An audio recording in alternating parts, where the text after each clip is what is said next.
Oke, saya sudah memulai rekaman, jadi saya ucapkan selamat malam sekali lagi kepada kita semua. Dan kita bertemu dalam pertemuan kita yang ketujuh kali ini.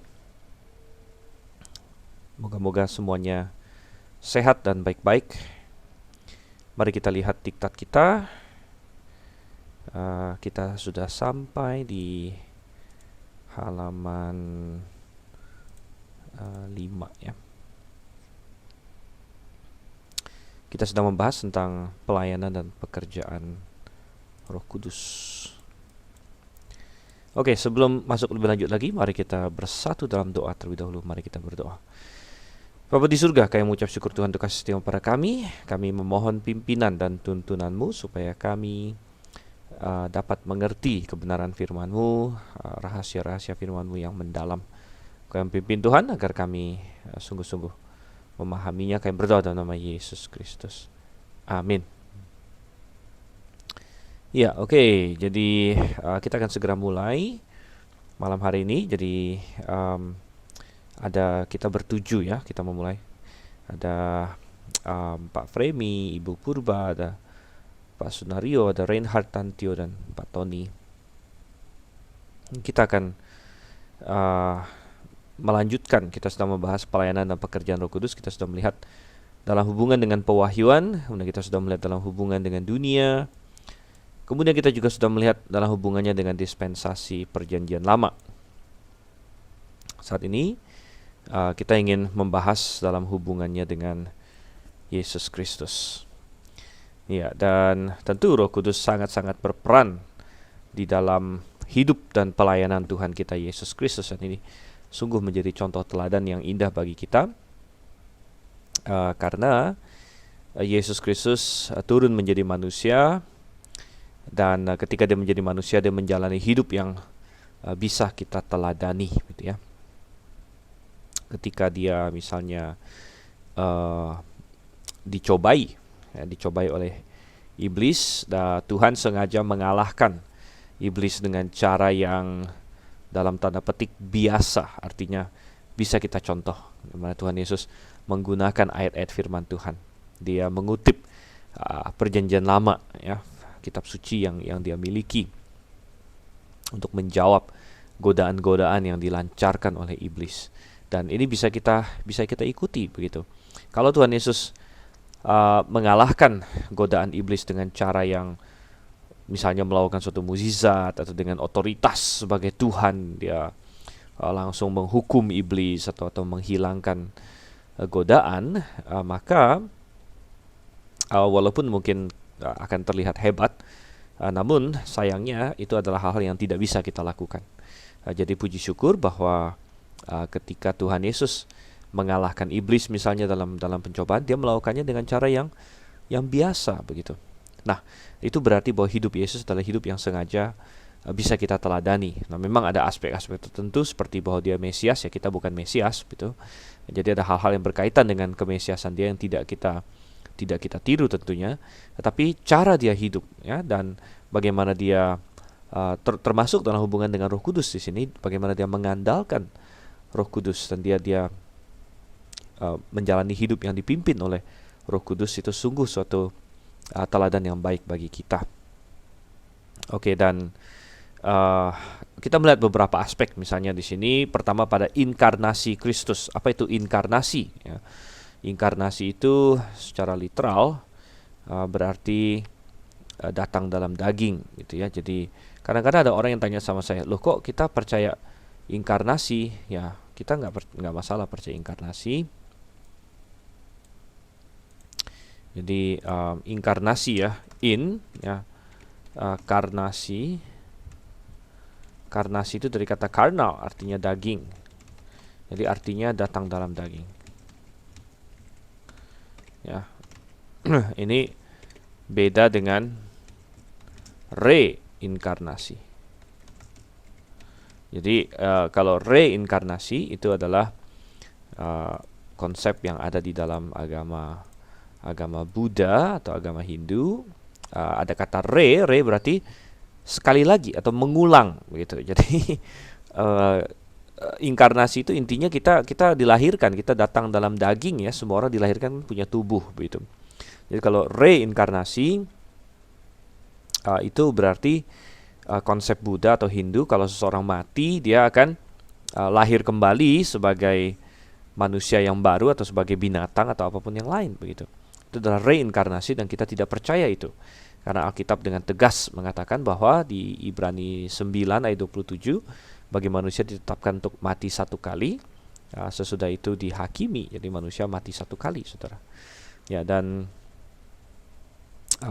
sedangkan inkarnasi, ya inkarnasi Yesus Kristus, kita percaya. Inkarnasi kita percaya, yaitu Yesus Kristus datang dalam daging. Dia lahir begitu, dia lahir sebagai manusia, dia mengenakan daging. Itu sangat jelas sekali.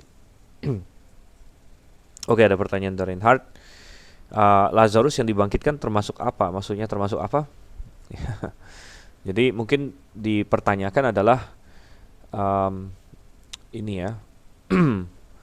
Oh bukan, ya bukan inkarnasi dan bukan reinkarnasi, ya melainkan bangkit begitu, ya bangkit. Jadi kita sebut resurrection atau lebih tepatnya resuscitation ya. Jadi saya tulis di sini resurrection ya, atau lebih tepatnya resuscitation ya. Bedanya apa? Kalau resurrection itu biasanya kita suatu istilah teologis yang mengacu kepada bangkit kepada tubuh kemuliaan ya. Sedangkan kalau resusitasi berarti bangkit kepada tubuh yang masih fana, masih tubuh yang lama kita begitu. Jadi disebut resuscitation begitu. Pertanyaan dari Pak Stanley, bagaimana jika Elia jadi Yohanes Pembaptis ya? Ya, itu satu pertanyaan yang baik. Jadi Elia atau datang sebagai Yohanes Pembaptis, ini ada beberapa pandangan ya. Dan saya tidak percaya bahwa Elia kayak reinkarnasi jadi Yohanes Pembaptis. Saya tidak percaya itu. Dan saya percaya bahwa mereka adalah dua individu yang berbeda. Tetapi yang dimaksud bahwa Yohanes Pembaptis adalah Elia adalah bahwa dia datang dengan misi dan kuasa dan karakteristik seperti Elia gitu. Walaupun mereka sebenarnya dua individu yang berbeda sebenarnya begitu. Jadi mungkin sedikit ilustrasi adalah kalau misalnya hari ini kita berkata misalnya misalnya ada seorang tokoh yang terkenal di masa lampau, lalu ada orang yang muncul yang mungkin mengemban misi yang sama atau karakteristik yang sama begitu. Maka kita sering sebut ini misalnya ya, contohnya misalnya dalam sejarah Indonesia lah, tokoh terkenal misalnya Soekarno kan, bapak kemerdekaan kita, bapak proklamasi ya, dan dia terkenal akan beberapa hal, mungkin akan visi misinya, akan pidato-pidatonya lain sebagainya. Lalu kalau misalnya suatu hari ada tokoh yang mirip dengan dia, ya kita bisa berkata bahwa ini Soekarno kedua begitu. Ya, ini Soekarno kedua ya. Jadi kita bisa berkata demikian. Nah, dengan cara yang sama ya, sebenarnya Yohanes Pembaptis adalah Elia, bukan dalam pengertian Elianya kayak lahir lagi begitu.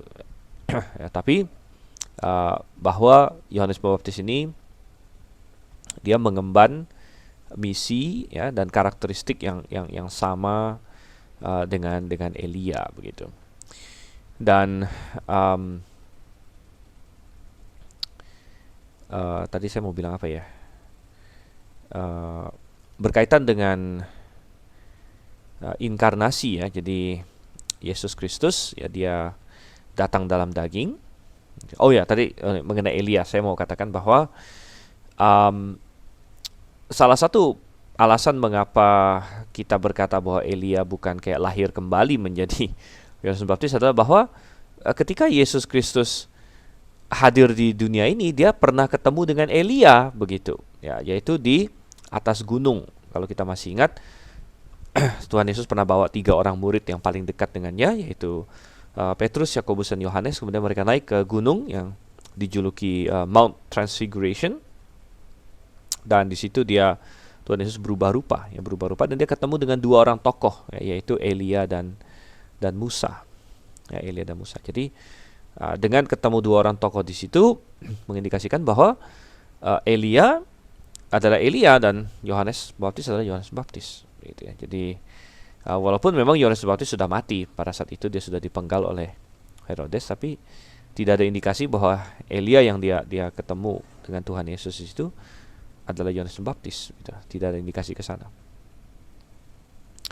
Oke, jadi kembali ke peran Roh Kudus di sini. Ketika Tuhan Yesus lahir, tentu hal yang sangat ajaib terjadi ya. Karena ini salah satu iman orang Kristen bahwa Yesus Kristus lahir dari perawan Maria, kita bilang. Dan tentu kita tidak boleh salah dalam hal ini ya. Dan ada 2 macam kesalahan ya, kesalahan orang tidak percaya atau orang liberal saya katakan, dan kesalahan Katolik satu lagi gitu. Jadi dua-duanya salah gitu. Jadi kita harus berpegang pada yang alkitabiahnya.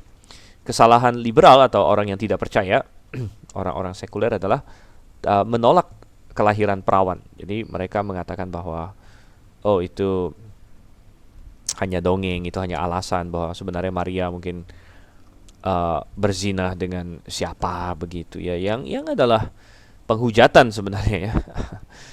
Alkitab dengan tegas mengatakan bahwa Yesus lahir dari perawan, tapi kita jangan salah juga kepada kesalahan Katolik di mana perawannya lalu mau dipertahankan sampai Maria mati gitu. Nah, itu juga salah gitu.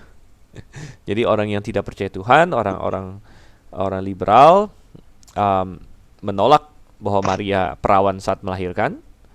Tetapi orang Katolik perawannya kebablasan gitu ya, kebablasan sampai dia mati begitu. Nah, tidak benar. Alkitab mengajarkan yang benar adalah Maria memang perawan waktu dia melahirkan, tapi setelah itu dia tidak perawan lagi. Ya. Nomor 1, kalau orang melahirkan jelas itu bukan perawan gitu ya, karena dari jalan lahir itu kan keluar bayi gitu kan.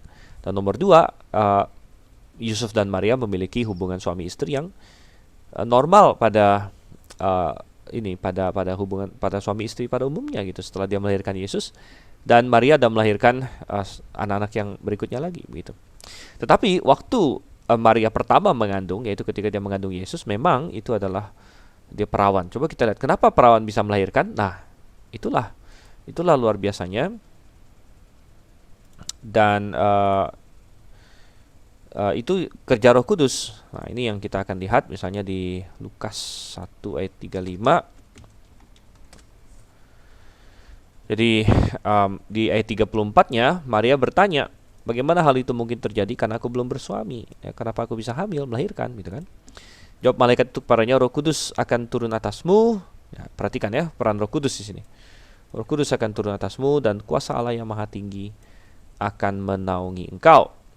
Sebab itu anak yang akan kau lahirkan akan disebut kudus, anak Allah. Jadi kalau misalnya seorang anak yang natural atau alami itu adalah karena sperma laki-laki bertemu dengan ovum atau sel telur wanita, tidak demikian dengan kelahiran Yesus Kristus gitu ya. Di mana pada kelahiran Yesus Kristus dia adalah ditaruh di dalam rahim Maria melalui kerja Roh Kudus. Ya, dan demikian juga Matius 1 ayat 18. Kelahiran Yesus Kristus adalah seperti berikut. Pada waktu Maria ibunya bertunangan dengan Yusuf, ternyata ia mengandung dari Roh Kudus. Mengandung dari Roh Kudus. Jadi maksudnya bukan mengandung dari laki-laki, tapi mengandung dari Roh Kudus ya. Oke, sebentar. Ya, ini ada Brother Enoch joined us. Oh, sudah keluar lagi dia. Oke. Ya, tadi ada saudara Enoch ya dari Kenya yang dia sebenarnya sangat ingin belajar ke Indonesia begitu ya. Ya cuman terkendala visa juga sih gitu ya. terkendala visa, dan dia sendiri juga tidak belum siap ya untuk meninggalkan keluarganya sendirian di Kenya begitu. Oke, dan kita lanjut lagi. Nah, jadi mulai dari lahirnya saja kita melihat peranan Roh Kudus. Tapi bukan hanya itu saja. Ketika Yesus dibaptis, ya, ini dicatat ya, keempat Injil semua mencatat baptisan Yesus Kristus, dan di dalam keempat Injil semuanya mencatat bahwa Roh Kudus ikut berperan dalam baptisan Yesus Kristus. Kita tidak usah lihat semuanya mungkin, tapi kita lihat misalnya di Matius 3 ayat 16. Sesudah dibaptis, Yesus segera keluar dari air, dan pada waktu itu juga langit terbuka dan ia melihat Roh Allah seperti burung merpati turun ke atasnya. Jadi sangat jelas sekali Roh Kudus ya, Roh Allah berperan dalam baptisan Yesus, yaitu Roh Allah turun ke atasnya seperti burung merpati. Ya, dan mulai saat itulah Yesus memulai pelayanannya, memulai pelayanan publiknya, dan dia setelah itu mulai melakukan tanda-tanda ya, seperti mengubah air menjadi anggur. Itu adalah tanda dia yang pertama, gitu ya. Mungkin kalian pernah mendengar ya, kadang-kadang ada teori bahwa Yesus ada ini ya, kitab-kitab apokripa, Injil-Injil yang palsu, begitu, Injil-Injil yang tidak benar. Ada yang kadang-kadang mengatakan lalu cerita tentang hidup Yesus waktu kecil lah, segala macam ya, atau waktu dia masih muda ya. Ada satu buku namanya The Lost Years of Jesus, tahun-tahun yang hilang dari Yesus. Lalu mereka mengklaim bahwa Yesus waktu umur 12 ya, atau sampai umur 30 tahun itu pergi ke India katanya. Wah, kita bilang ini nggak benar, ini ya, nggak benar sama sekali. Tapi ada juga buku atau Injil apokripa yang berkata bahwa Yesus waktu kecil bikin banyak mukjizat ya. Pernah satu kali dia bikin katanya burung merpati dari tanah liat, lalu di ini twing jadi hidup, jadi burung hidup begitu. Atau ada orang, anak-anak teman-temannya yang jahat dan iseng ya, lalu dikutuk oleh Tuhan Yesus dan kena musibah dan sebagainya. Tapi itu nonsens semuanya ya, kita tidak percaya itu semua. Jadi jangan percaya kepada Injil-Injil apokripa, yaitu Injil-Injil palsu. Alkitab tidak mencatat Yesus melakukan mukjizat sama sekali sampai dengan tanda yang pertama. Makanya di Injil Yohanes dikatakan tanda yang pertama adalah dia mengubah air menjadi anggur di kota Kana, dan itu sangat cocok dengan apa yang kita baca juga mengenai baptisan dia, di mana barulah saat dia dibaptis itu Roh Kudus datang kepada dia dan memberi dia kuasa untuk melakukan pelayanannya, termasuk menunjukkan kemesiasannya. Dan ingat, ketika Yesus menjadi manusia, dia mengosongkan diri ya, di dalam surat Kolose dikatakan ya, dia mengosongkan diri. Filipi pasal 2 ayat 5 sampai 6. Yesus Kristus mengosongkan diri. Maksudnya mengosongkan diri apa? Bukan bahwa dia berhenti menjadi Allah. Jadi belakangan ini ada pengajaran yang agak salah ya, beredar banyak, mengatakan bahwa Yesus waktu menjadi manusia bukan Allah dan lain sebagainya. Jadi tidak demikian. Dan ketika Yesus Kristus datang, dia mengosongkan diri. Maksudnya adalah dia tidak memakai ya seluruh atribut keilahiannya begitu. Dia tetap Allah, tapi dia tidak memakai misalnya kemahakuasaannya ya. Dia tidak memakai kemahatauannya. Makanya waktu dia lahir sebagai bayi, dia bukan menjadi bayi yang langsung sudah tahu semuanya gitu. Tapi dia datang sebagai bayi yang sebagaimana bayi ya, dia belajar berbicara. Padahal dia kan pencipta, dia yang ciptakan bahasa, tapi dia datang sebagai bayi, dia mengosongkan diri, dia belajar lagi berbicara. Dan ketika dia kanak-kanak, dia belajar Taurat ya, dia belajar matematika dan lain sebagainya, padahal dialah sang pencipta gitu. Tapi dia mengosongkan diri sekali lagi ya, jadi dia tidak melakukan mukjizat sebelum ya ini dia dikuatkan atau dimampukan oleh Roh Kudus begitu pada waktu itu. Jadi pelayanan dia di sini. Oke ya, dan kita lihat lagi pada pekerjaan Kristus, ya, pekerjaan Kristus. Kita bisa lihat, mungkin tidak usah kita lihat semua, tapi contohnya Kisah Rasul 10 ayat 38. Coba. Kisah Rasul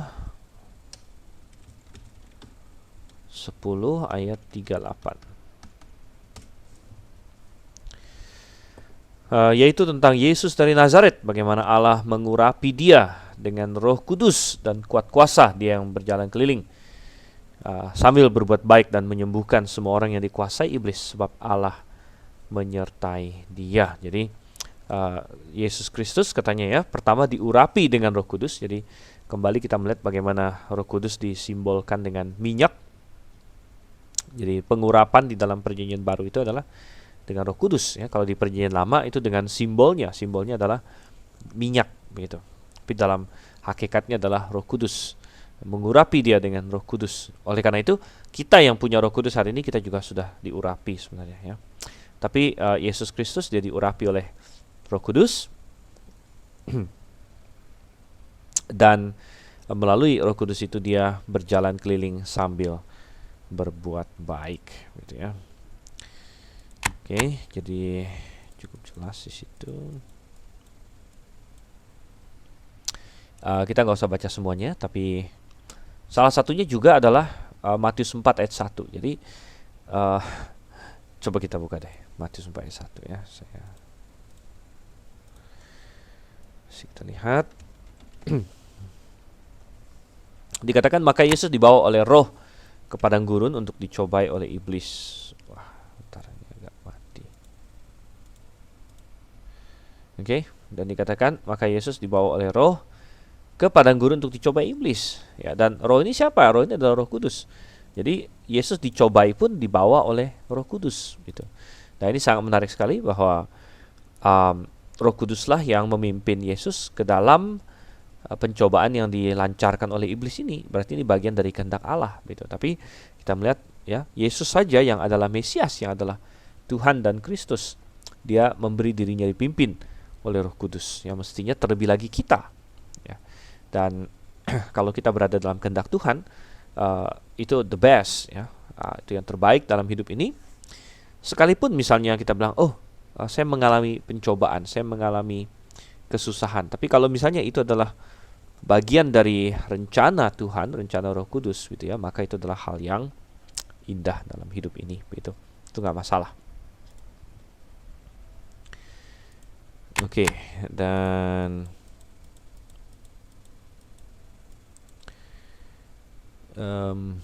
kita lihat lagi, ya, tentu dalam pekerjaan baptisan dan kemudian dalam kematiannya. Tentu kematian Yesus adalah salah satu titik puncak ya dalam kehidupan dia, karena memang dia datang, dia lahir untuk mati, gitu. Jadi ini adalah misi dia. Oleh karena itu kita tidak perlu heran bahwa Roh Kudus pastinya terlibat dalam hal ini. Coba kita lihat Ibrani 9 ayat yang ke-14.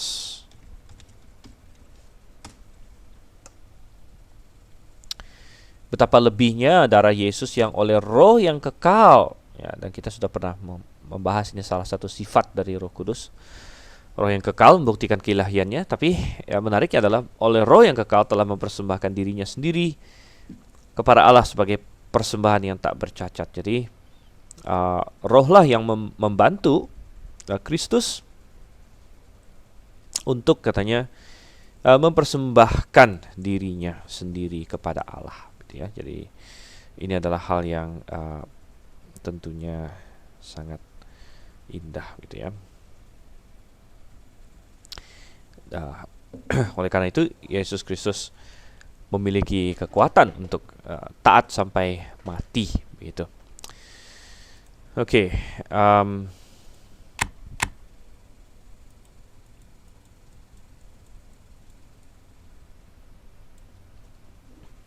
kalau kematiannya ada keterlibatan Roh Kudus, terlebih lagi kebangkitannya, kebangkitan Yesus Kristus. Lebih-lebih lagi ya, coba kita lihat Roma 8 ayat 11. Roma 8 ayat 11. Dikatakan, dan jika roh Dia yang telah membangkitkan Yesus dari antara orang mati diam di dalam kamu, jadi ada roh Dia yang telah membangkitkan Yesus dari antara orang mati, gitu. Jadi Roh Kudus memiliki salah satu pelayanan membangkitkan Yesus dari antara orang mati. Dan sebenarnya mengenai kebangkitan Yesus, masing-masing pribadi dari Tritunggal terlibat. Jadi paling sering adalah Alkitab mengatakan Bapa yang membangkitkan Yesus, itu paling sering dalam Alkitab. Tetapi ada juga bahwa Yesus bangkit sendiri, ada juga disebut begitu, Yesus bangkit. Kemudian ada juga Roh Kudus membangkitkan Yesus. Ya, salah satunya itu ayat yang baru saja kita baca ini, Roma 8 ayat 11 gitu ya. Jadi ketiga-tiganya terlibat dalam kebangkitan Yesus Kristus. Karena itu adalah salah satu puncak sejarah juga. Dan kemudian bahkan setelah kebangkitan ya, setelah kebangkitan waktu Yesus masih ada di bumi, 40 hari dia ada di bumi setelah dia bangkit. Dan di situ pun dia menggunakan ini ya, Roh Kudus. Kita lihat di sini Kisah Rasul 1 ayat 2. Sampai pada hari ia terangkat, sebelum itu ia telah memberi perintahnya oleh Roh Kudus kepada rasul-rasul yang dipilihnya. Jadi tetap bekerja sama dengan Roh Kudus untuk memberikan perintah kepada para rasul. Oke, baik. Jadi itu adalah pelayanan Roh Kudus dalam hubungan dengan Yesus Kristus. Dan apakah ada pertanyaan pada bagian ini? Sebelum kita masuk ke poin yang E, gitu ya, poin yang E. Tunggu sebentar, sekitar beberapa detik atau 1 menit saja. Saya akan segera kembali.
Oke, baik.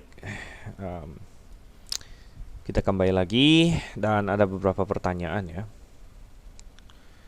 Ada beberapa pertanyaan di sini dari Pak Orianto terlebih dahulu, dan pertanyaannya, kalau manusia punya trikotomi tubuh, jiwa dan roh, bagaimana dengan Roh Kudus ketika jadi manusia sebelum diurapi oleh Roh Kudus? Apakah dia tidak punya roh, gitu ya? Ya, ini pertanyaan yang baik sekali. Dan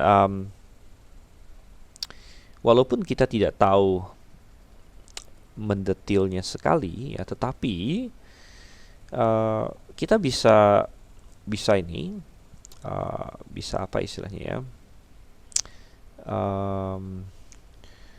bisa mengambil beberapa kesimpulan lah, gitu ya, atau kita katakan bisa menarik beberapa hal yang pasti begitu ya. Jadi ada hal yang kurang pasti, tetapi ada hal yang pasti, dan dari hal yang pasti kita bisa uh, istilahnya menarik hipotesis atau kemungkinan-kemungkinan yang lain begitu. Misalnya nomor satu yang pasti ya, bahwa Yesus benar-benar menjadi manusia, gitu ya, benar-benar menjadi manusia. Itu pasti karena Alkitab mengatakannya dia menjadi manusia ya. Dan kemudian manusia itu kan punya roh, itu juga pasti. Gitu ya, manusia punya roh, Alkitab juga jelas, kita semua punya roh. Jadi ketika Yesus Kristus menjadi manusia, jelas dia punya roh begitu. Nah, lalu apa yang terjadi ketika Roh Kudus datang kepada dirinya? Dan di tempat lain, kadang-kadang Roh Kudus sepertinya ayat-ayat tertentu disamakan dengan roh Yesus atau Roh Kristus gitu. Nah, jawabannya sepertinya adalah bahwa, ada orang yang bikin teori ya, saya pernah baca bahwa Yesus punya dua roh begitu. Jadi ada roh manusianya, kemudian ada roh Kudus begitu. Roh Kudus sebagai roh ilahinya. Ada orang pernah buat bikin teori seperti itu. Sekali lagi, Alkitab tidak spesifik ngomong seperti itu ya, walaupun jadi ada banyak hal yang kita tidak tahu. Tapi yang jelas saya percaya bahwa sebelum Roh Kudus datang pun dia sudah punya roh yang jelas gitu.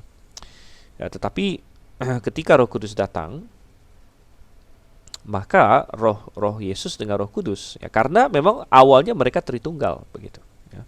Dari awal mereka Tritunggal ya. Jadi ada suatu hubungan yang sangat spesial di situ.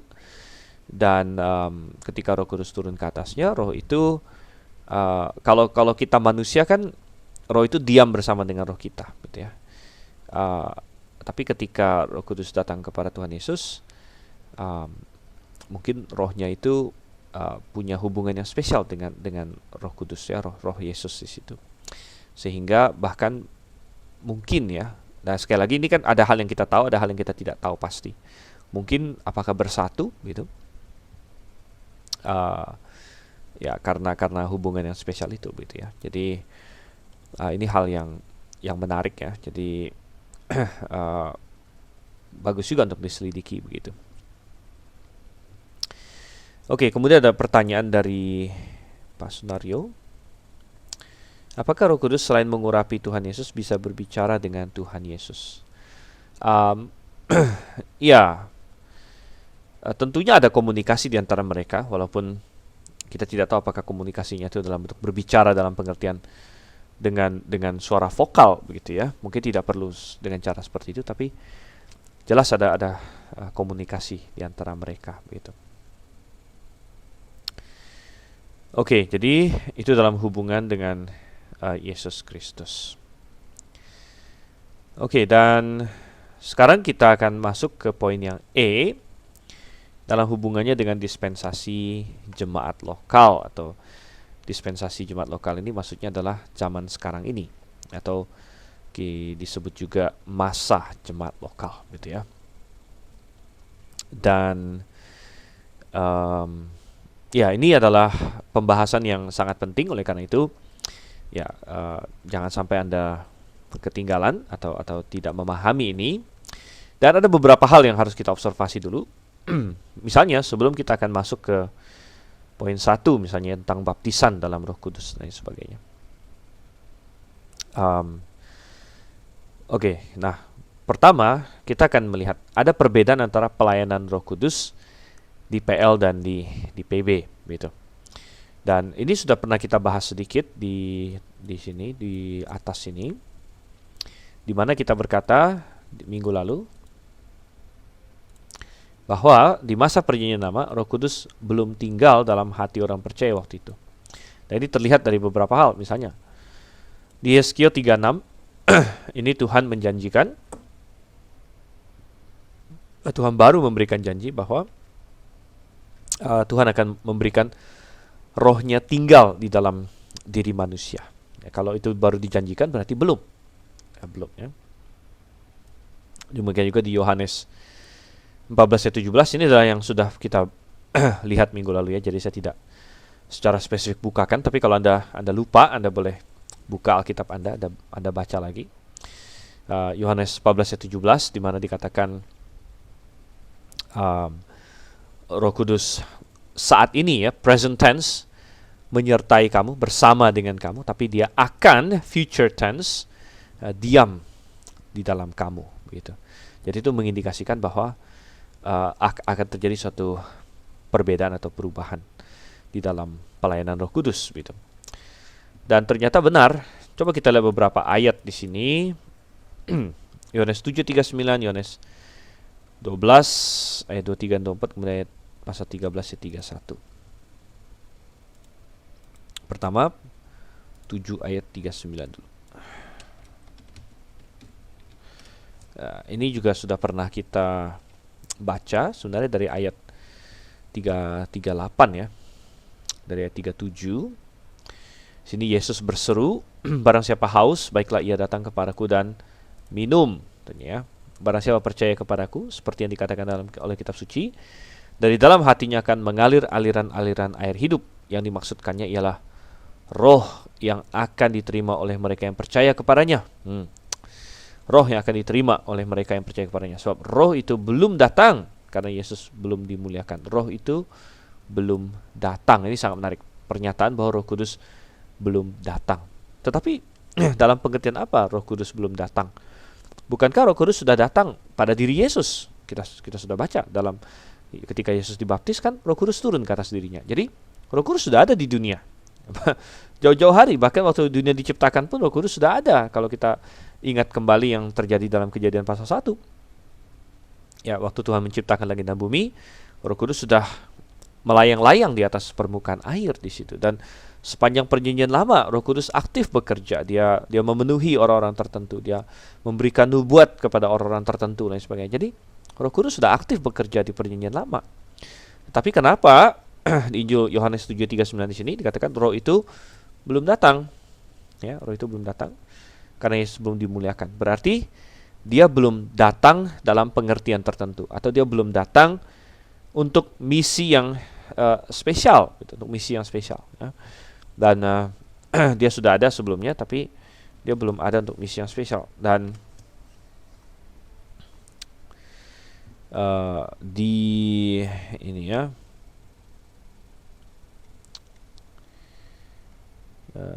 coba kita lihat lagi Yohanes 12 ayat 23 dan 24. Tapi Yesus menjawab mereka, katanya, telah tiba saatnya anak manusia dimuliakan. Aku berkata padamu, sungguhnya jikalau biji gandum tidak jatuh ke dalam tanah dan mati, ia tetap satu biji saja. Tetapi jika ia mati, ia akan menghasilkan banyak buah. Oke. Kemudian Yohanes 13 ayat 31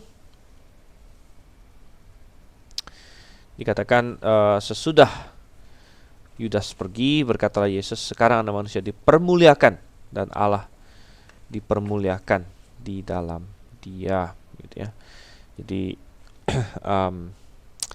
kita melihat di situ bahwa Roh Kudus ya menunggu Yesus, anak manusia atau Yesus Kristus dipermuliakan, gitu. Dan dia dipermuliakan itu pada saat dia disalib dan kemudian dibangkitkan kembali, gitu. Dan setelah dia dipermuliakanlah baru Roh Kudus akan datang. Sebentar saya. Oke. Nah,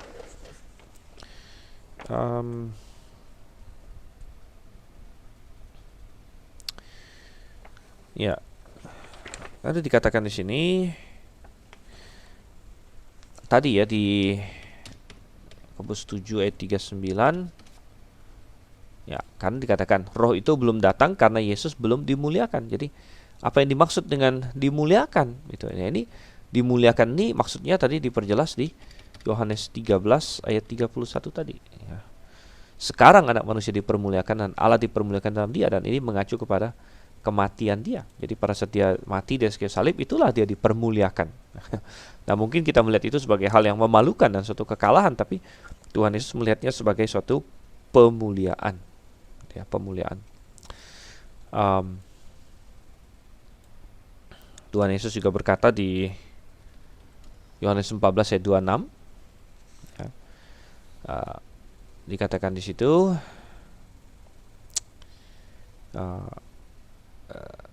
penghibur yaitu Roh Kudus yang akan diutus oleh Bapa dalam namaku. Ya, dialah yang akan mengajarkan segala sesuatu kepadamu. Oke, jadi ini sangat jelas.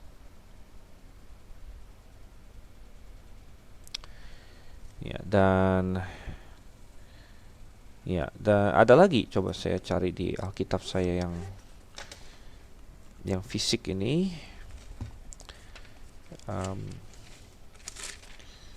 Di mana ketika Tuhan Yesus mau pergi, ya, dan murid-muridnya ya sangat sedih. Tetapi Tuhan Yesus menghibur mereka, dan dia berkata bahwa lebih baik aku pergi, katanya, gitu ya. Lebih baik aku pergi, karena kalau aku tidak pergi, ya, maka penghibur itu tidak bisa datang, katanya. Nah, jadi jelas sekali bahwa ada suatu hubungan antara pekerjaan Roh Kudus setelah Yesus dibangkitkan, ya, setelah Yesus mati dengan sebelumnya, gitu. Jadi kita harus sangat sadar akan hal itu. Oke, ada pertanyaan sebentar ya. Pertanyaan apa ini?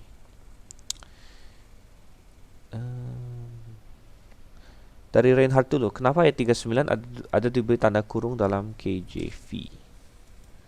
Maksudnya 739 ya?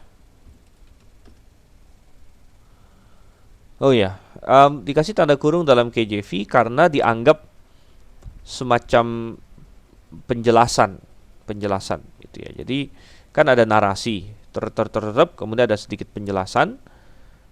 Jadi karena ini dianggap penjelasan, dikasih tanda kurung, ya maksudnya narasinya berlanjut lagi di ayat selanjutnya, begitu. Ya. Jadi itu nggak masalah, ya. Karena kan dianggap ini nih, dianggap semacam penjelasan gitu, penjelasan oleh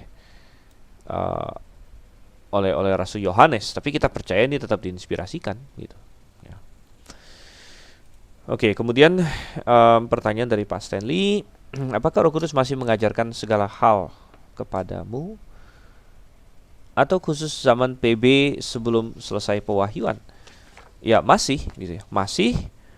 Tapi hari ini mengajarkannya lewat Alkitab memang, ya, lewat Alkitab. Jadi dia mengiluminasi kita. Jadi sebelum Alkitab ada, dia mengajarnya dengan memberikan Alkitab.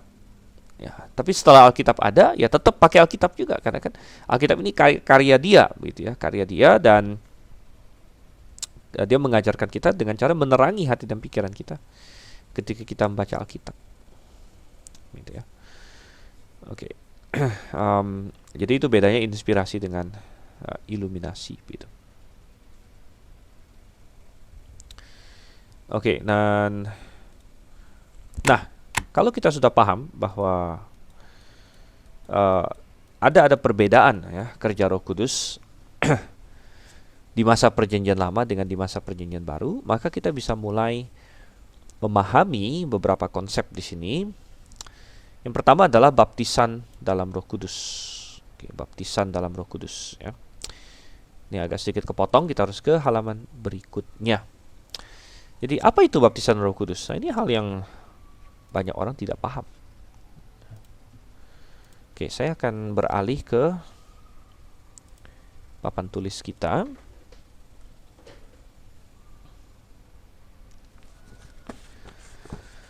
Oke, coba saya tulis di sini. Oke, jadi baptisan Roh Kudus. Ya, baptisan Roh Kudus ini adalah hal yang banyak sekali disalahpahami dalam kekristenan.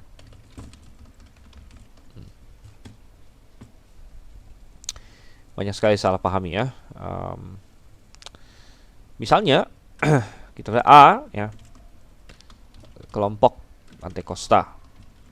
karismatik. Ya. Dan mereka mengidentikan baptisan Roh Kudus dengan semacam pengalaman setelah keselamatan yang harus dicari atau dikejar ya, oleh orang Kristen hari ini. Jadi kalau kamu sudah diselamatkan, tidak cukup kata mereka. Kamu harus dibaptis Roh Kudus dulu. Baptis Roh Kudus ya. Dan gimana caranya? Ya, ditumpangin tangan dan lain sebagainya, macam-macam ya. Dan mereka berkata ya bahwa ketika mendapatkan ya, baptisan Roh Kudus akan ada tanda-tanda yang menyertai ya. Tanda-tanda yang menyertai yaitu yang paling prominent adalah bahasa lidah, terus speaking in tongues. Ya. Jadi ini sampai hari ini masih ya, dimana kalau seseorang dalam kelompok Pantekosta karismatik ya, maka kamu sudah belum dibaptis Roh Kudus dan sebagainya. Ya, sudah diselamatkan tidak cukup. Jadi ini second blessing katanya ya, second blessing, berkat kedua. Harus dicari, dikejar oleh orang Kristen. Oke, ya. Dan ada kelompok lagi ya, Protestan. Mereka mengidentikan baptisan Roh Kudus dengan masuknya Roh Kudus ke dalam hati orang percaya.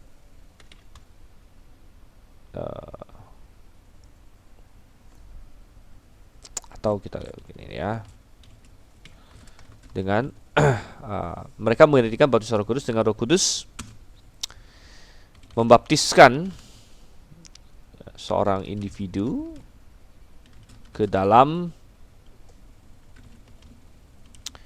gereja universal ketika ia diselamatkan.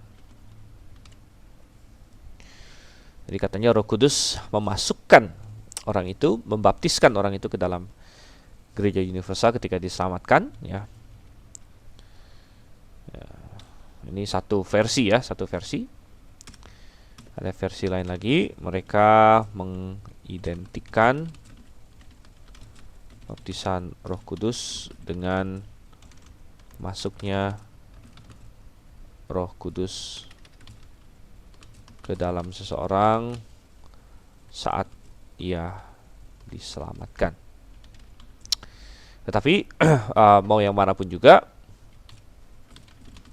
tidak ada tanda-tanda yang menyertai. Ini juga tidak ada tanda-tanda yang menyertai.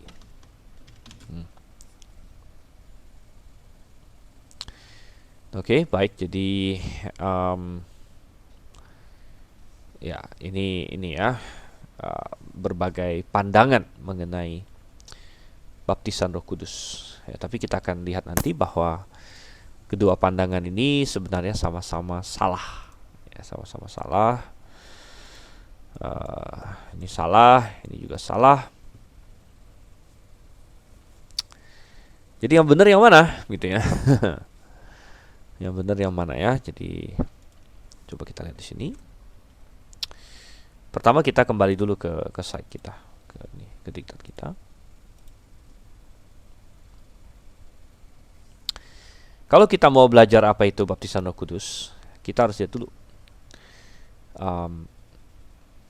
di dalam Alkitab ketika bicara mengenai baptisan Roh Kudus itu apa yang dimaksud ya. Jadi kita harus lihat langsung ke teks aslinya. Dan rupanya kita melihat baptisan Roh Kudus ada dijanjikan dalam Alkitab dalam beberapa perikop. Di sini ada sekitar 6 perikop yang berbicara mengenai janji baptisan Roh Kudus ya. Kemudian ada 4 insiden tercatat di mana janji ini digenapi. Oke, kita lihat dulu. Dia dijanjikan. Matius 3 ayat 11. Dan janjinya ini sama ya formulanya. Jadi coba perhatikan apakah kalian bisa mendapatkan benang merahnya di sini. Jadi coba kita lihat.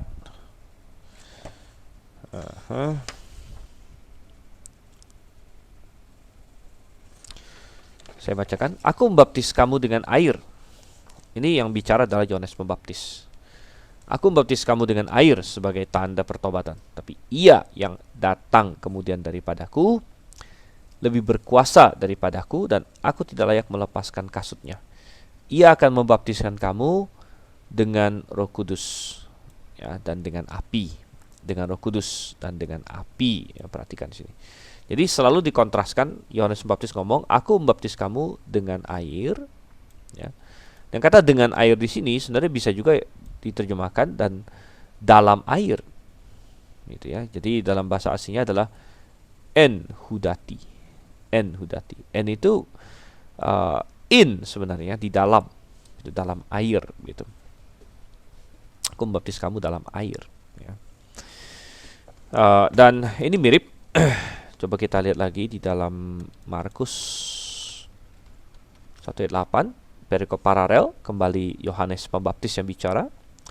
Aku membaptis kamu dengan air ya, dan sekali lagi ini adalah en hudati, jadi bisa juga dalam air. Tapi Ia, maksudnya Yesus Kristus, akan membaptis kamu dengan Roh Kudus, bisa juga dalam Roh Kudus ya, en pneumati hagio. Oke, jadi tiap-tiap Injil ada ya. Matius ada, Markus ada, kemudian Lukas juga ada. Lukas 3 ayat 16. Yohanes menjawab dan berkata kepada semua orang itu, aku membaptis kamu dengan air.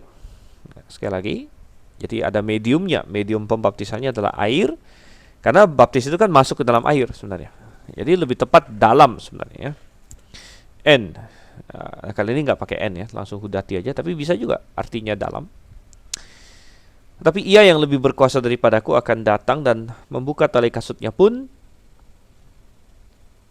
aku tidak layak. Ia akan baptis kamu dengan Roh Kudus dan dengan api ya, en pneumati hagio. Oke, kemudian Injil yang keempat, Yohanes 1 ayat 33.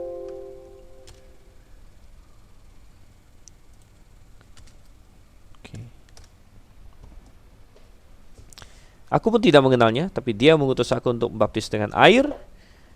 Telah berfirman kepadaku, jikalau engkau melihat roh itu turun ke atas seorang dan tinggal di atasnya, dialah itu yang akan membaptis dengan Roh Kudus.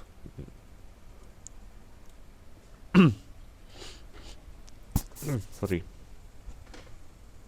Membaptis dengan atau dalam ya. Ho baptizon en pneumati hagio sini ya. Jadi ada 4 Injil, 4-4-nya mencatat janji ini. Janji ini diucapkan oleh Yohanes Pembaptis bahwa Dia membaptis dengan air atau dalam air, tapi akan datang seorang yang akan membaptis dalam atau dengan Roh Kudus. Siapa yang dimaksud dengan orang yang akan datang tersebut? Tentu adalah Yesus Kristus, ya, Yesus Kristus. Tetapi janji ini juga diulang lagi oleh Yesus ya.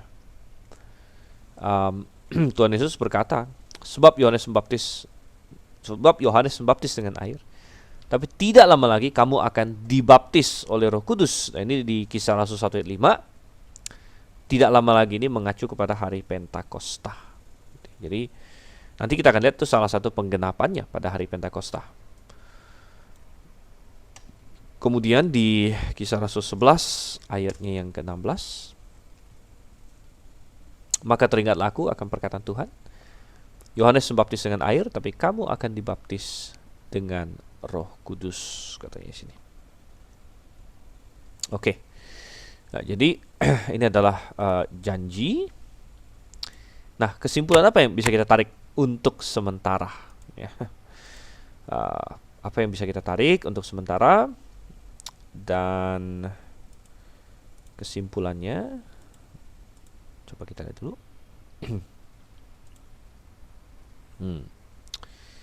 Oke, jadi di sini ya. Coba saya lihat di sini. Kita bilang Alkitab ya mengajarkan, jangan pakai merah deh, pakai biru aja. Ya. Alkitab mengajarkan ya bahwa baptisan Roh Kudus atau ini ya Tuhan Yesus akan membaptis dalam Roh Kudus. Ya.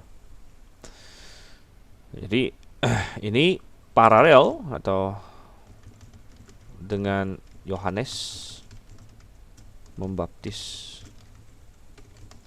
dalam air. Jadi formulanya selalu seperti itu. Aku membaptis kamu dalam air, tapi akan datang Dia, yaitu Yesus, yang akan membaptis kamu dalam Roh Kudus. Begitu. Berarti kita bilang Roh Kudus adalah medium pembaptisan ini. Jadi bandingannya dengan air. Kalau baptisan biasa yang dilakukan oleh manusia, Yohanes itu masuk ke dalam air, ya pakai air pokoknya, ya. Tapi kalau Tuhan Yesus membaptis pakai Roh Kudus atau dalam Roh Kudus, gitu. Dan pembaptisnya adalah Yesus. Roh Kudus adalah medium baptisan ini, pembaptisnya adalah Yesus. Dan dari sini saja kita bisa melihat bahwa ini sudah bertentangan dengan konsep yang satu ini ya.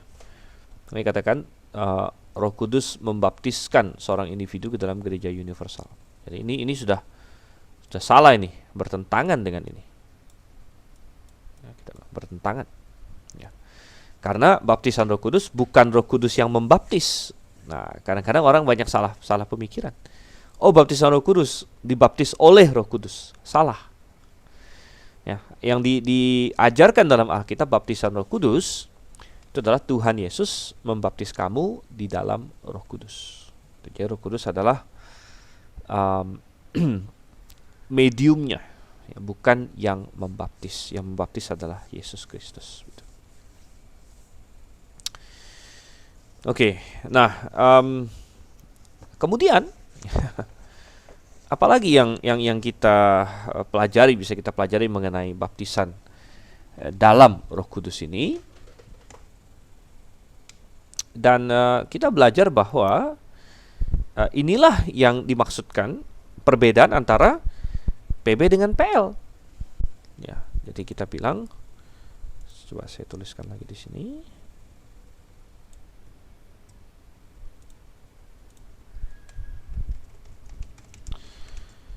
Baptisan dalam Roh Kudus adalah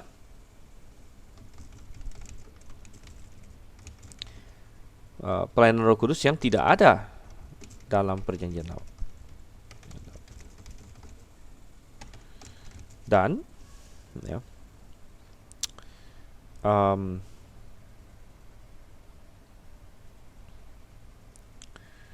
kita melihat di sini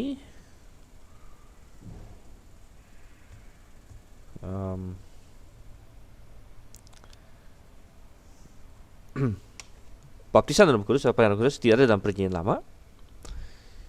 Dan kita katakan berkaitan dengan Roh Kudus mendiami orang percaya. Ya, berkaitan dengan itu. Karena ingat di PL ini belum, tapi di PB akan terjadi. Oke, nah satu hal yang sangat menarik, kapan ini digenapi? Kapan digenapi? Jadi kita harus lihat juga kapan digenapi. Nah, pertama, dia digenapi pada hari Pentakosta. Ya. Coba kita lihat itu.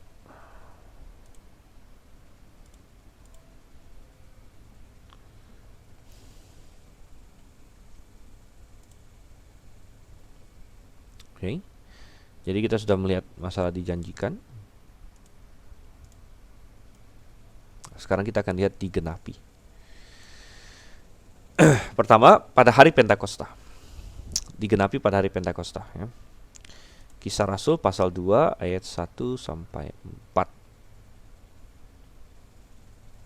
Sebentar.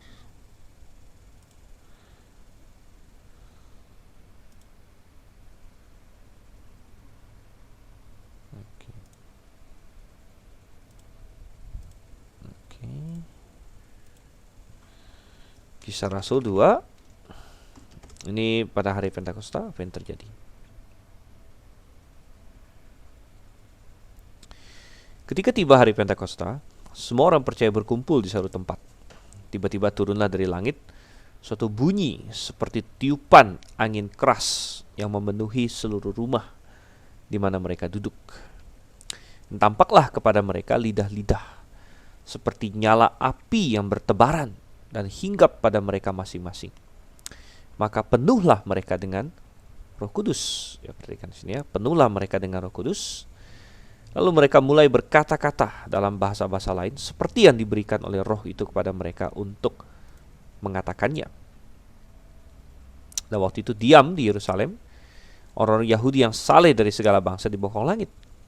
Ketika turun bunyi itu, berkumpullah orang banyak. Ya, mereka bingung karena mereka masing-masing mendengar rasul-rasul itu berkata-kata dalam bahasa mereka sendiri. Nah, ini adalah pertama kali terjadi karunia berbahasa yang lain di sini, atau yang kita sebut karunia bahasa lidah, ya. Nah, apa yang terjadi pada hari Pentakosta? Coba kita sarikan dulu, ya, coba ya.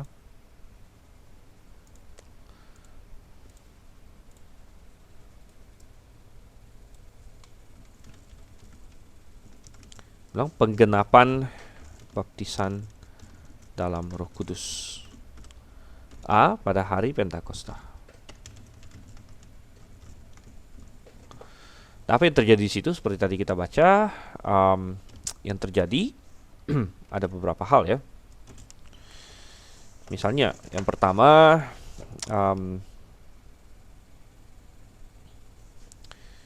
ada 120 orang yang dipenuhi oleh Roh Kudus. Oke. Jadi itu dikatakan mereka dipenuhi oleh Roh Kudus. Apa artinya dipenuhi Roh Kudus? Nanti kita akan bahas belakangan, ya.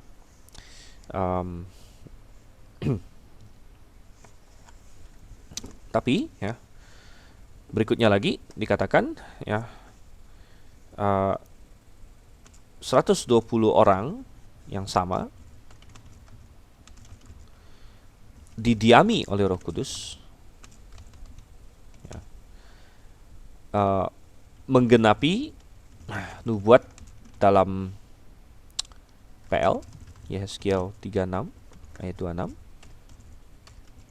dan PB misalnya Yohanes 14 ayat 17, mana dikatakan Tuhan Yesus berkata, Roh Kudus sekarang ini sedang menyertai kamu, tapi akan diam di dalam kamu, ya. Yohanes 14 ayat 17, dan juga 7 ayat 39 yang tadi, bahwa barang siapa percaya kepadanya, Roh Kudus akan tinggal di dalam hatinya. Oke, dan itu adalah yang kedua, ya. Kemudian yang ketiga, um, Tuhan memberikan mereka karunia berkata-kata dengan bahasa asing yang tidak mereka pelajari sebelumnya. Ini yang kita sebut karunia bahasa lidah. Ya.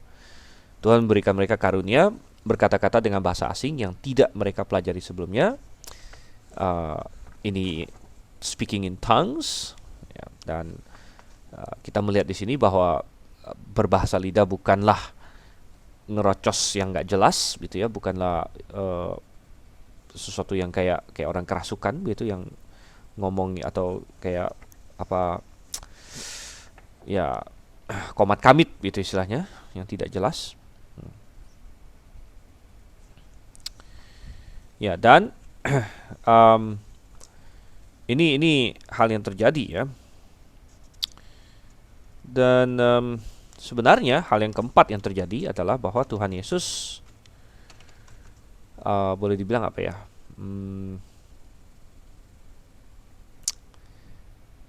Meresmikan pelayanan publik jemaat atau eklesianya.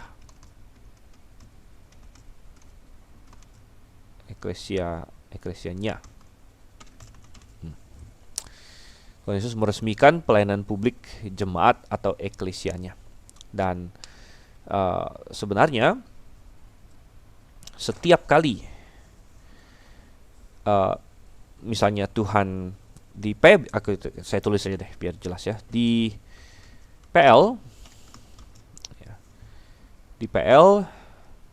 setiap kali Israel mendirikan suatu kemah suci atau bait suci, ya, selalu Tuhan meresmikannya dengan ini, ya, menunjukkan kemuliaannya. Jadi kita baca di kitab Keluaran misalnya, waktu Musa selesai membuat kemah suci, kemudian diresmikan, lalu ada awan masuk di situ, ya, dan sampai para imam tidak tahan di situ.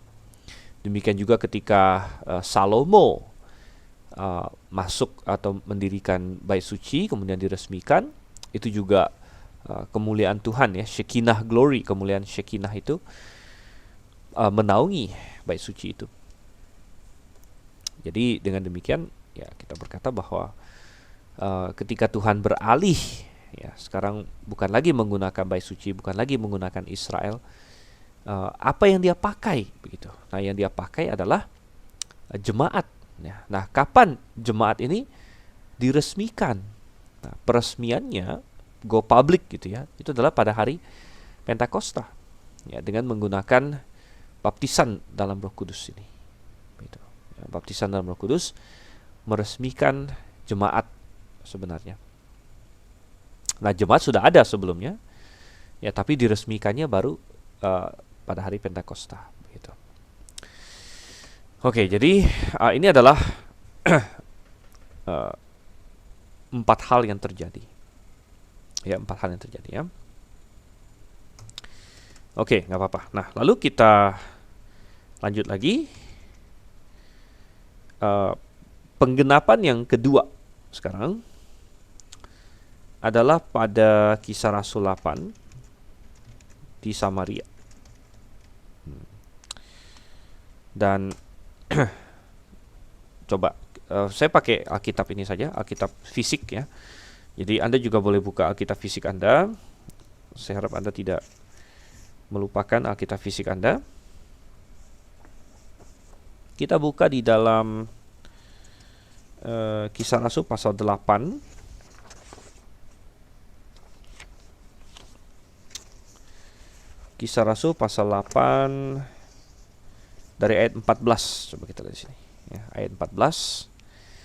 Ketika rasul-rasul di Yerusalem mendengar bahwa tanah Samaria telah menerima firman Allah. Jadi waktu itu yang menginjil di Samaria adalah seorang diaken namanya Filipus. Akhirnya dia dikenal sebagai penginjil Filipus juga. Dia mulai dengan diaken, tapi akhirnya dia menjadi seorang penginjil. Jadi ketika rasul-rasul di Yerusalem mendengar bahwa tanah Samaria telah menerima firman Allah, mereka mengutus Petrus dan Yohanes ke situ. Setibanya di situ, kedua rasul itu berdoa supaya orang-orang Samaria itu beroleh Roh Kudus. Ya. Sebab Roh Kudus belum turun di atas seorang pun di antara mereka, karena mereka hanya dibaptis dalam nama Tuhan Yesus. Kemudian keduanya menumpangkan tangan di atas mereka, lalu mereka menerima Roh Kudus. Jadi sangat menarik sekali di sini bahwa orang-orang di Samaria, gitu ya, menerima Injil, lalu mereka percaya kepada Yesus, lalu mereka dibaptis, tapi belum menerima Roh Kudus. Sehingga dikirimlah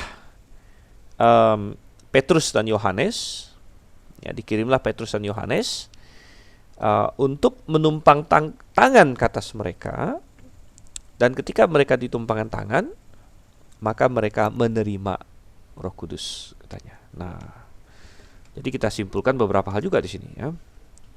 Orang-orang Samaria yang sudah percaya Yesus dan sudah dibaptis air, belum menerima Roh Kudus, ditumpangin tangan oleh dua rasul sehingga menerima Roh Kudus. Ya. Menerima Roh Kudus. Ya. Dan dengan demikian maka mereka didiami Roh Kudus, menggenapi nubuat PL dan PB. Ya. Nah, apakah mereka dikasih karunia tertentu? Mereka diberikan karunia yang ajaib, walaupun tidak disebutkan apa. Coba kita baca lebih lanjut lagi di ayat yang ayat 18 ya, dan seterusnya. Ketika Simon ini adalah Simon tukang sihir. Nah, ketika Simon melihat bahwa pemberian Roh Kudus terjadi oleh karena rasul-rasul itu menumpangkan tangannya, ia menawarkan uang kepada mereka, serta berkata, berikanlah juga kepadaku kuasa itu, supaya jika aku menumpangkan tanganku di atas seseorang, ia boleh menerima Roh Kudus. Ya.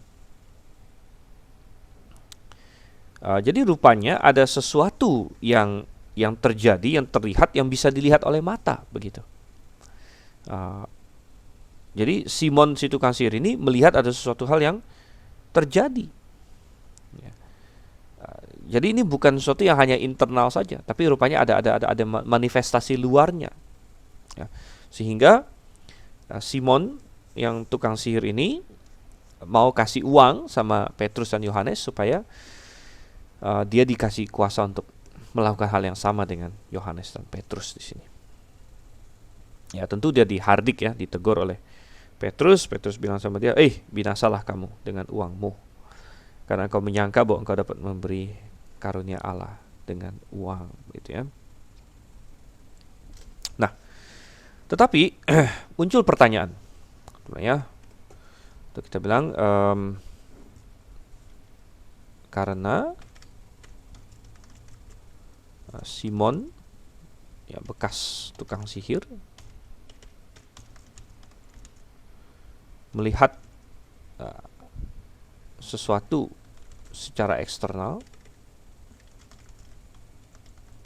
yang menyebabkan dia menginginkan kuasa tersebut. Ya, baik.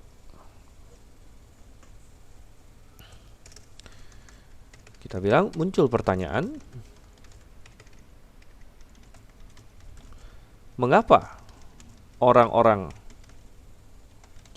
di Samaria sudah percaya Yesus, Sebentar. Waduh. Jangan-jangan ada maksimum karakter. Saya nggak bisa ini lagi. Gak apa-apa, kita bikin text box baru. Bentar ya.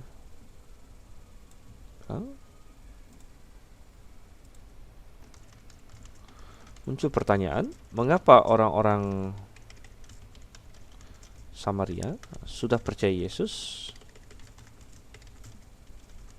dan dibaptis? Kenapa saya tekankan dibaptis? Karena mestinya para rasul itu mereka hanya membaptis orang yang sudah percaya gitu. Atau Filipus gitu ya. Jadi mengapa orang Samaria sudah percaya Yesus tapi belum menerima Roh Kudus dan perlu ditumpangi tangan?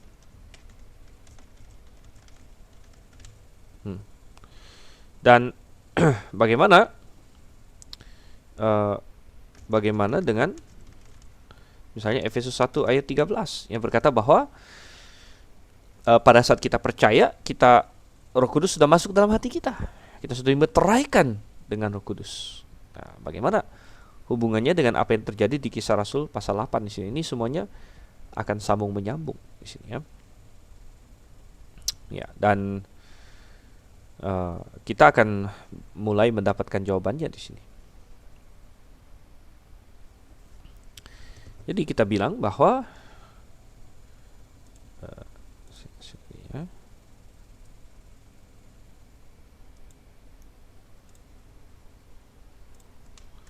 jawabannya ya,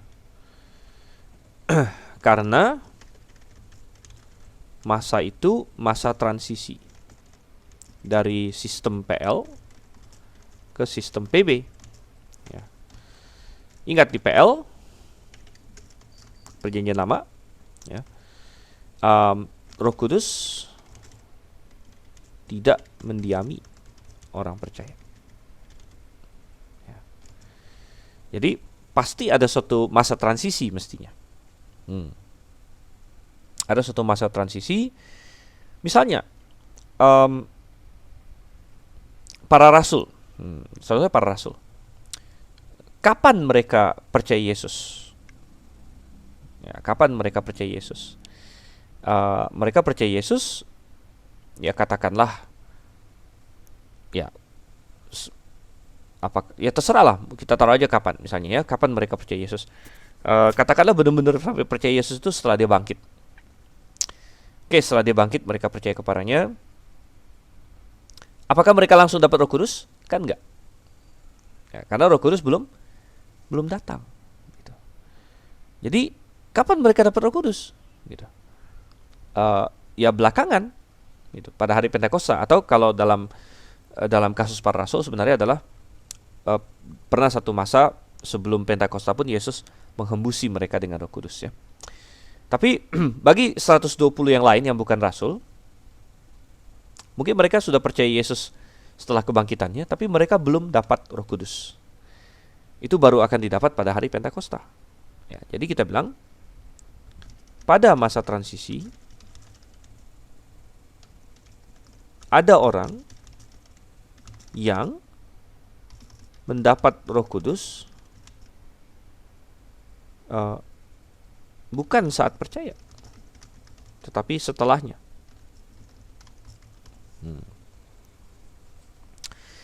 Jadi ini penting diingat ya, pada masa transisi ada orang yang mendapat Roh Kudus bukan saat percaya, tetapi setelahnya gitu. Nah, saya ibaratkan seperti ini. Coba kita lagi masuk ke halaman selanjutnya. Kita hubungkan dengan Kisah Rasul 1 ayat 8.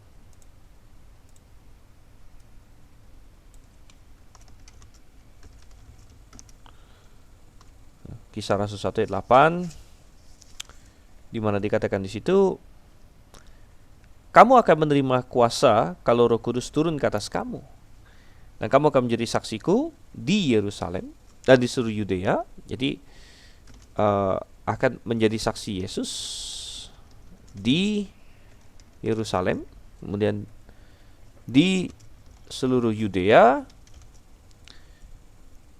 dan Samaria, dan sampai ke ujung bumi. Nah, jadi ada 4 di sini. Dan 4 ini ya, saya ibaratkan semacam ini ya. Ini Yerusalem, katakanlah. Bukan gini. Ya.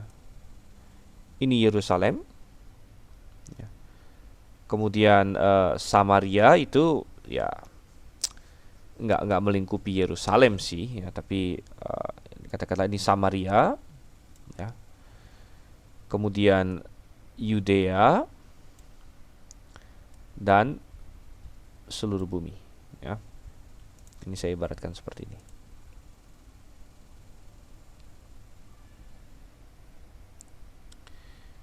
Oke. Ya, misalnya ini Yerusalem.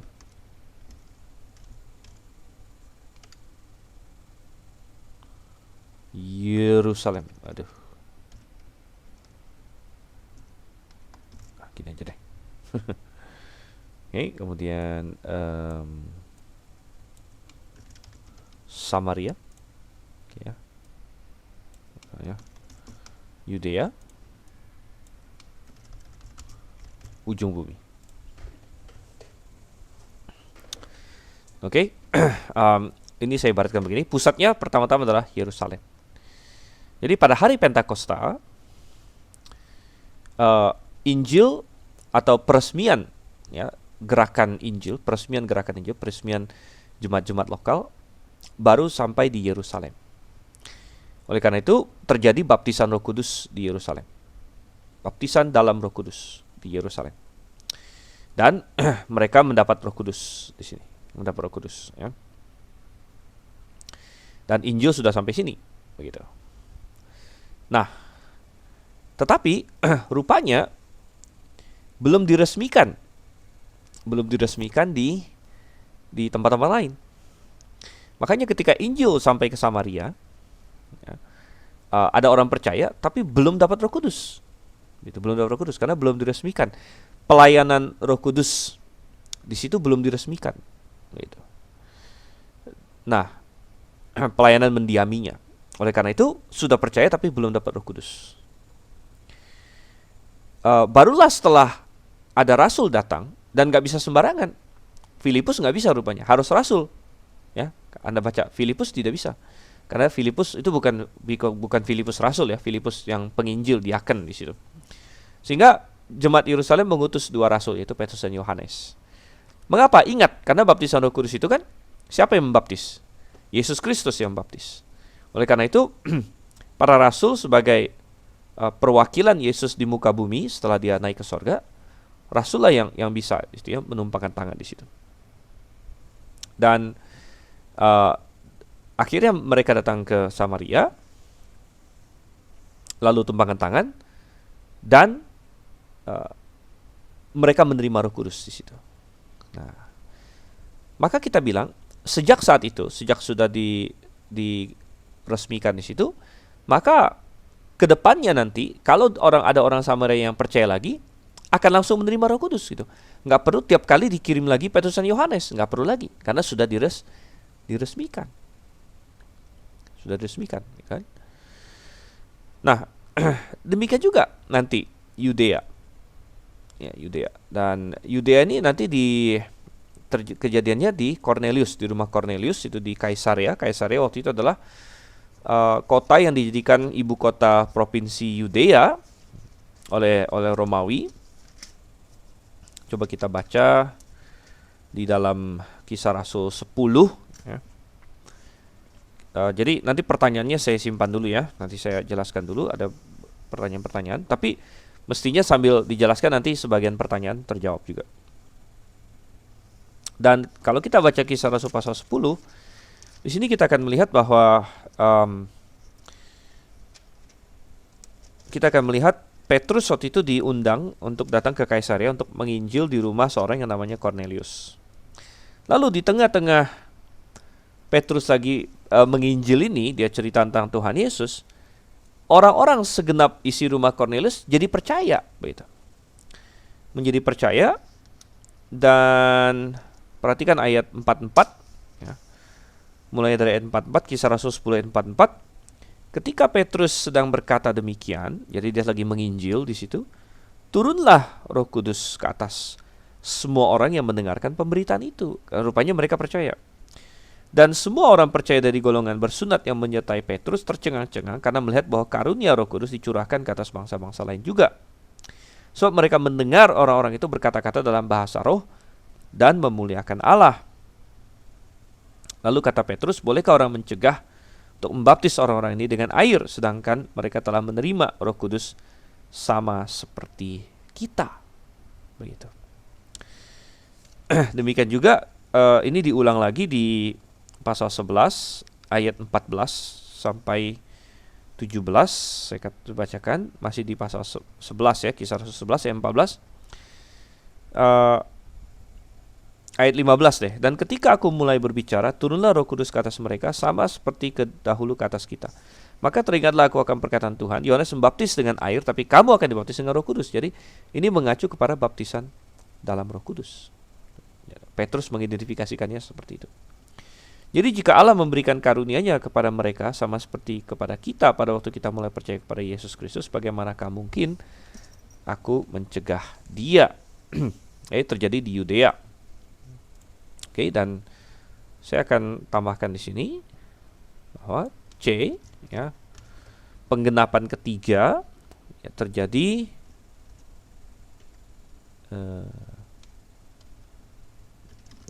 di Kaisarea rumah Cornelius.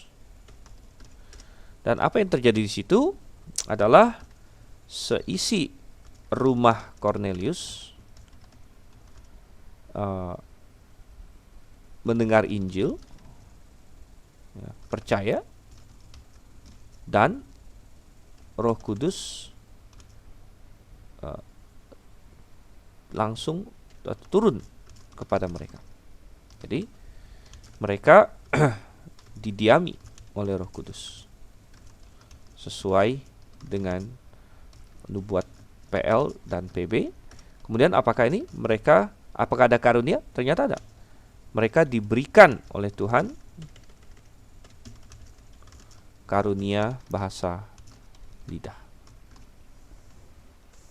Sebagaimana dikatakan di Kisah Rasul 10 ayatnya yang ke-46 ya. Mereka mendengar orang-orang itu berkata-kata dalam bahasa roh atau bahasa lidah mestinya. Ini terjadi di Kaisarea rumah Cornelius gitu. Dan di situ diresmikan, berarti sampai ke tahap Yudea. Nah, ada berapa tahap? Ada 4 tahap. Kok kita tahu ada 4 tahap? Yaitu yang Tuhan kasih di dalam Kisah Rasul 1 ayat 8 gitu. Tuhan kasih 4 tahap, Yerusalem, Samaria, Yudea, kemudian sampai ke ujung bumi gitu. Dan tahap yang keempat ya, adalah terjadi di Efesus. Ya, terjadi Efesus ini adalah perwakilan dari ujung bumi. Perwakilan dari ujung bumi, dan itu kita bisa lihat di Kisah Rasul 19.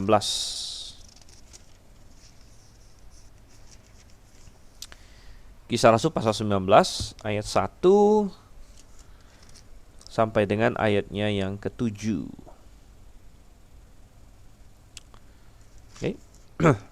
Saya bacakan. Ketika Apolos masih di Korintus, Paulus sudah menjelajah daerah-daerah pedalaman dan tiba di Efesus. Di situ didapatinya beberapa orang murid ya. Saya harap Anda mengikuti ya di Alkitab Anda biar Anda bisa membaca dengan baik. Katanya kepada mereka, "Sudahkah kamu menerima Roh Kudus ketika kamu menjadi percaya?" Jadi topiknya kembali ke masalah Roh Kudus. Akan tetapi mereka menjawab dia, "Belum, bahkan kami belum pernah mendengar bahwa ada Roh Kudus." Lalu kata Paulus pada mereka, "Kalau begitu dengan baptisan manakah kamu telah dibaptis?" Jawab mereka, "Dengan baptisan Yohanes." Nah, ini sangat aneh begitu ya. Kenapa mereka dibaptis dengan Roh Kudus? Dibaptis dengan baptisan Yohanes, walaupun mereka belum pernah mendengar Roh Kudus. Karena Yohanes Pembaptis ada nggak bicara Roh Kudus? Ada yang tadi kita baca itu kan, yang menubuatkan baptisan dalam Roh Kudus kan Yohanes Pembaptis. Yohanes yang bilang, aku membaptis dalam air, akan datang dia yang akan membaptis dalam Roh Kudus. Jadi kenapa mereka bisa tidak tahu tentang Roh Kudus?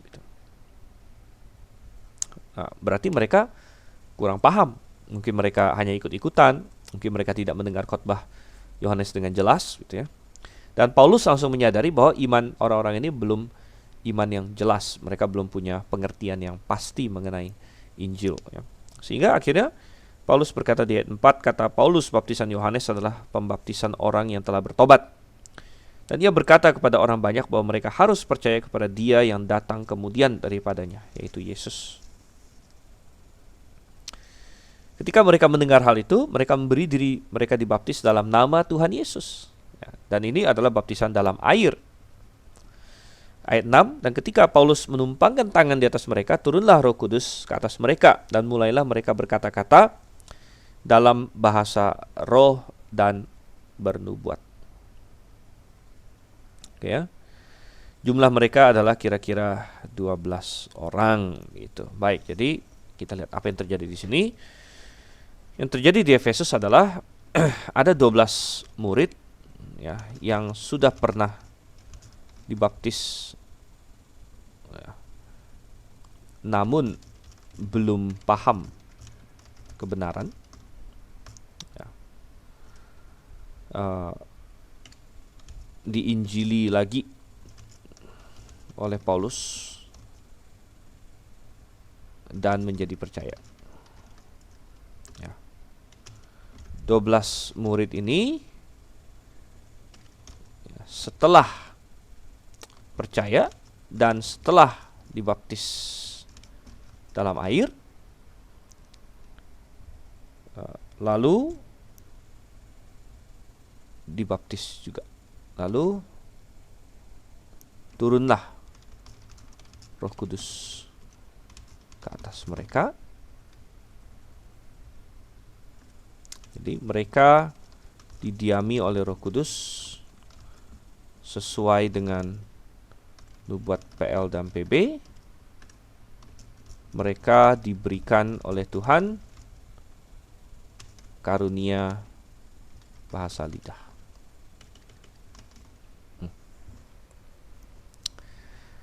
Oke, ya. Nah, jadi kita ini, ya, kita simpulkan. Kesimpulan kita bilang, ya.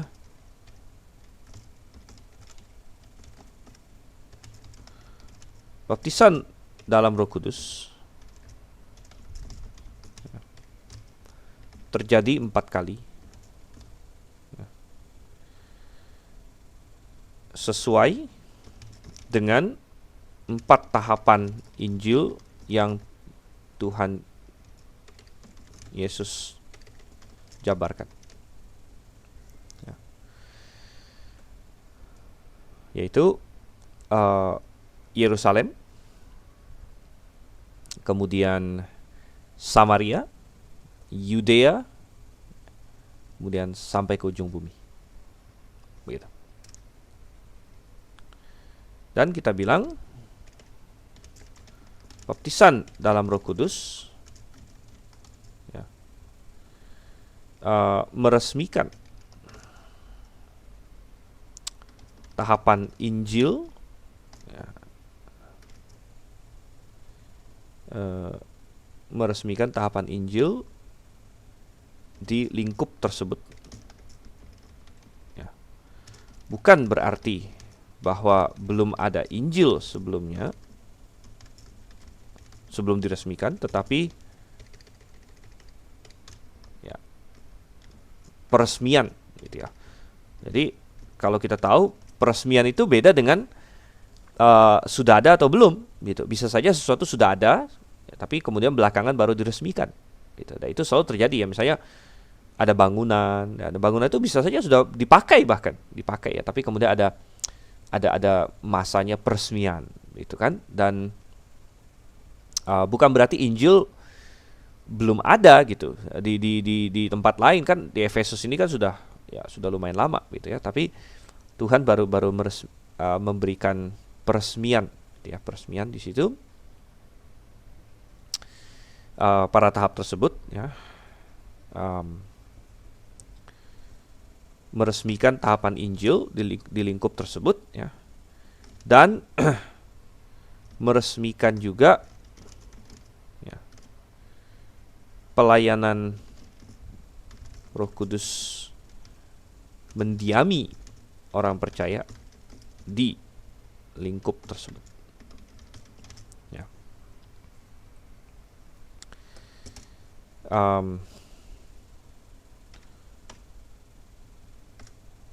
Kita bilang baptisan Roh Kudus rata-rata terjadi pada orang-orang setelah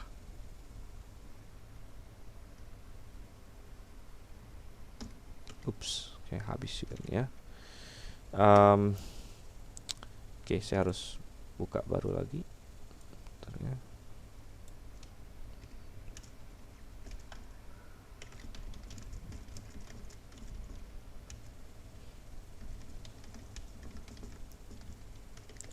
Setelah keselamatan ya, setelah keselamatan atau iman gitu ya.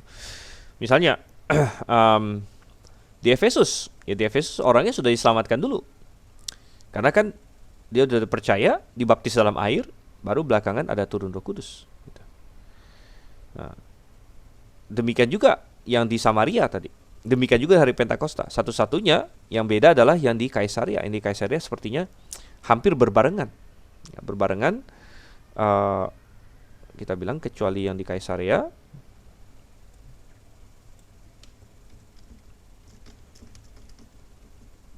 di mana dia diselamatkan langsung turun Roh Kudus ya, mungkin karena Tuhan ingin menghilangkan prejudis Yahudi. Jadi kalau terhadap non-Yahudi ya,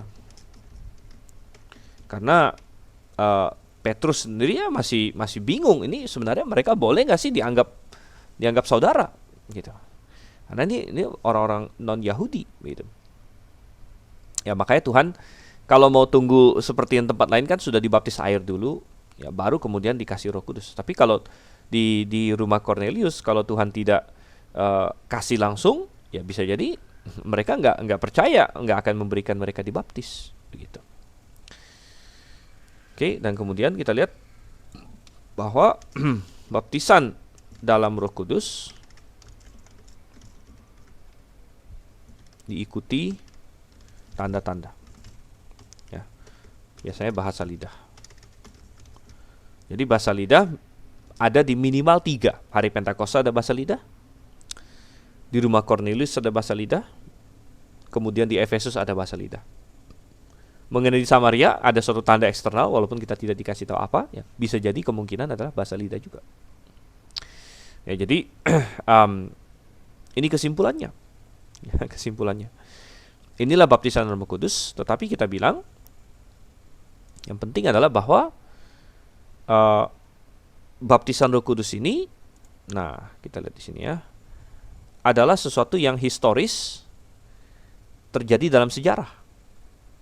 Ya. Tetapi bukan untuk kita lakukan lagi hari ini. Kenapa? Karena kita sudah sampai di tahap yang terakhir, sudah di ujung bumi.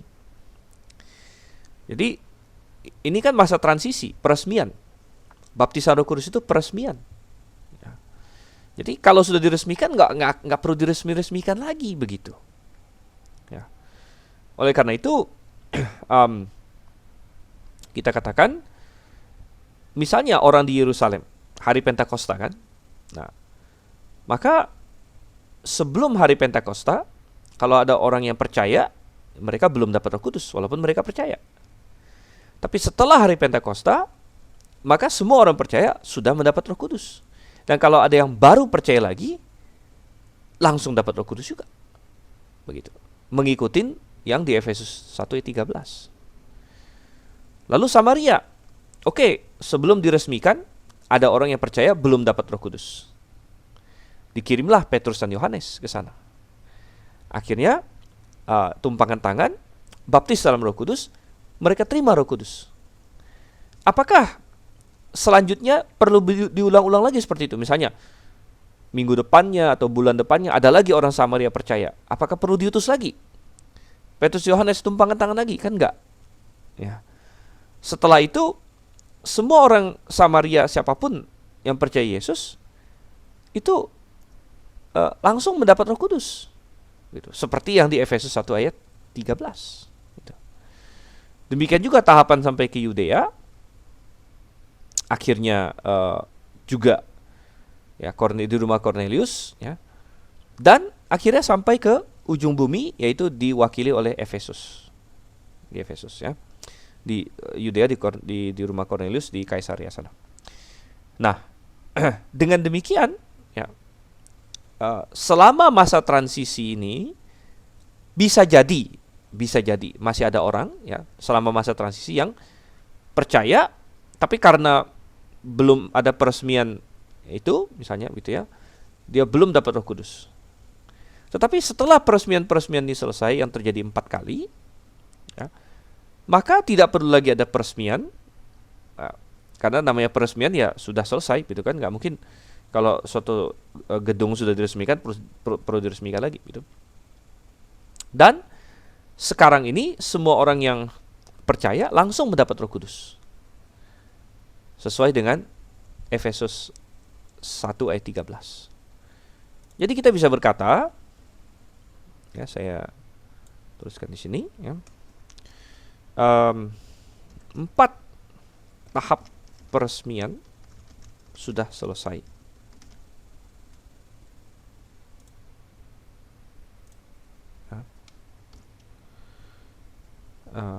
Dan tidak perlu diulangi lagi hari ini, tetapi efek dari peresmian itu atau baptisan dalam Roh Kudus itu tetap ada hari ini, yaitu kita menerima Roh Kudus saat kita percaya.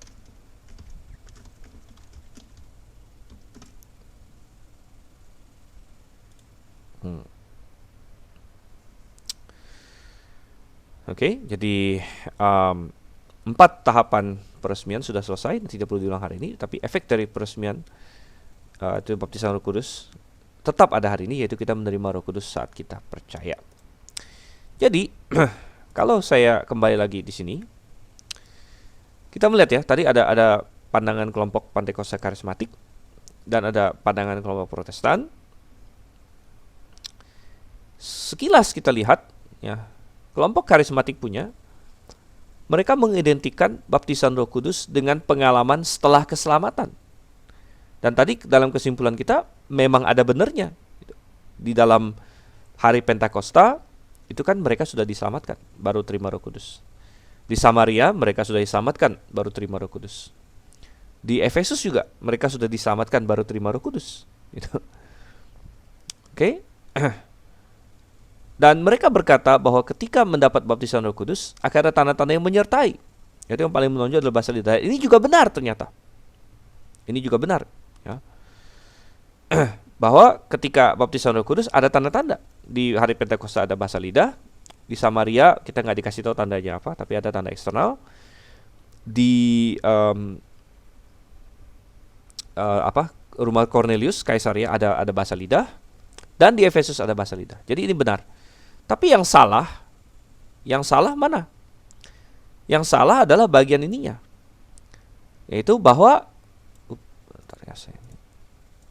bagian yang harus dicari atau dikejar oleh orang Kristen hari ini. Nah, ini salahnya Pentakosta karismatik. Mereka benar dalam pengertian bahwa baptisan Roh Kudus waktu itu memang disertai tanda-tanda bahasa lidah. Tetapi salah bahwa mereka masih mau mengejarnya hari ini, karena baptisan Roh Kudus itu adalah semacam peresmian, ya, Dan itu adalah suatu peristiwa historis. Hari Pentakosta adalah suatu yang historis, tidak untuk diulang-ulang lagi. Ya, tidak untuk diulang-ulang lagi. Dan kita hari ini tetap menerima efeknya, ya, sama seperti misalnya begini, Yesus Kristus sudah mati di kayu salib, benar kan? Tapi kan nggak diulang-ulang lagi. Nggak mungkin kita bilang, oh Yesus harus mati lagi, nggak. Tapi efek dari kematian Yesus tetap kita rasakan, yaitu kita bisa diselamatkan, dosa kita diampuni. Gitu. Walaupun Yesus nggak usah mati lagi hari ini, ya, dia sudah mati satu kali untuk selama-lamanya. Gitu. Demikian juga baptisan Roh Kudus sudah terjadi secara historis. Efeknya tetap kita rasakan hari ini, yaitu bahwa Roh Kudus sudah datang. Dan kalau kita percaya, kita menerima Roh Kudus. Gitu. Tapi tidak perlu diulang-ulang lagi baptisan Roh Kudus itu. Gitu ya. Nah, kelompok Protestan juga salah. Ya, mereka mengidentikan baptisan Roh Kudus dengan masuknya Roh Kudus ke dalam seorang saat diselamatkan. Ini adalah salah satu aspek yang dihadirkan oleh baptisan Roh Kudus, tapi bukan baptisan Roh Kudus itu sendiri. Artinya, baptisan Roh Kudus memungkinkan Roh Kudus masuk ke dalam diri seorang ketika diselamatkan. Ya. Tetapi baptisan Roh Kudus itu sendiri adalah sebenarnya sedikit berbeda dari ini. Ya. Jadi baptisan Roh Kudus adalah peresmiannya makanya disertai tanda-tanda terjadi setelah keselamatan, karena itu peresmian. Ya. Tetapi memang memungkinkan masuknya Roh Kudus ke dalam hati seorang saat ia diselamatkan, gitu ya. Oke, jadi itu sekilas mengenai ini ya, baptisan dalam Roh Kudus. Oke, coba kita lihat sekarang pertanyaan-pertanyaan. Karena dari tadi ada banyak pertanyaan. Dari mana nih? Sebentar ya. Dari atas. Oke, ada pertanyaan Pak Fremi. Tapi pertanyaan Pak Fremi ini tidak berhubungan dengan ini ya, baptisan Roh Kudus. Jadi saya simpan nanti terakhir. Saya mulai dari yang Pak Stanley dulu. Bukankah sudah terjadi Pentakosta tapi mereka belum terima Roh Kudus di Samaria? Saya rasa ini sudah dijawab ya. Karena memang yang di Pentakosta punya itu untuk wilayah Yerusalem. Gitu ya. Nanti yang di Samaria punya untuk wilayah Samaria, begitu. Jadi ada 4 tahapan yang disebutkan di dalam ini ya, Kisah Rasul 1 ayat 8 gitu. Oke, kemudian ada pertanyaan dari ini Joko atau Aliong, bagaimana dengan kasus Rasul Paulus? Apakah termasuk dalam tahapan di atas? Ya, kita tidak tahu persis Rasul Paulus masuk dalam tahapan yang mana. Dia kan diselamatkan waktu itu di Damsyik ya, di Damsyik. Jadi bisa jadi kemungkinan dia masuk ke yang ini. Dia bisa jadi masuk ke yang Yudea gitu. Ya, Yudea di situ. Bisa jadi ya.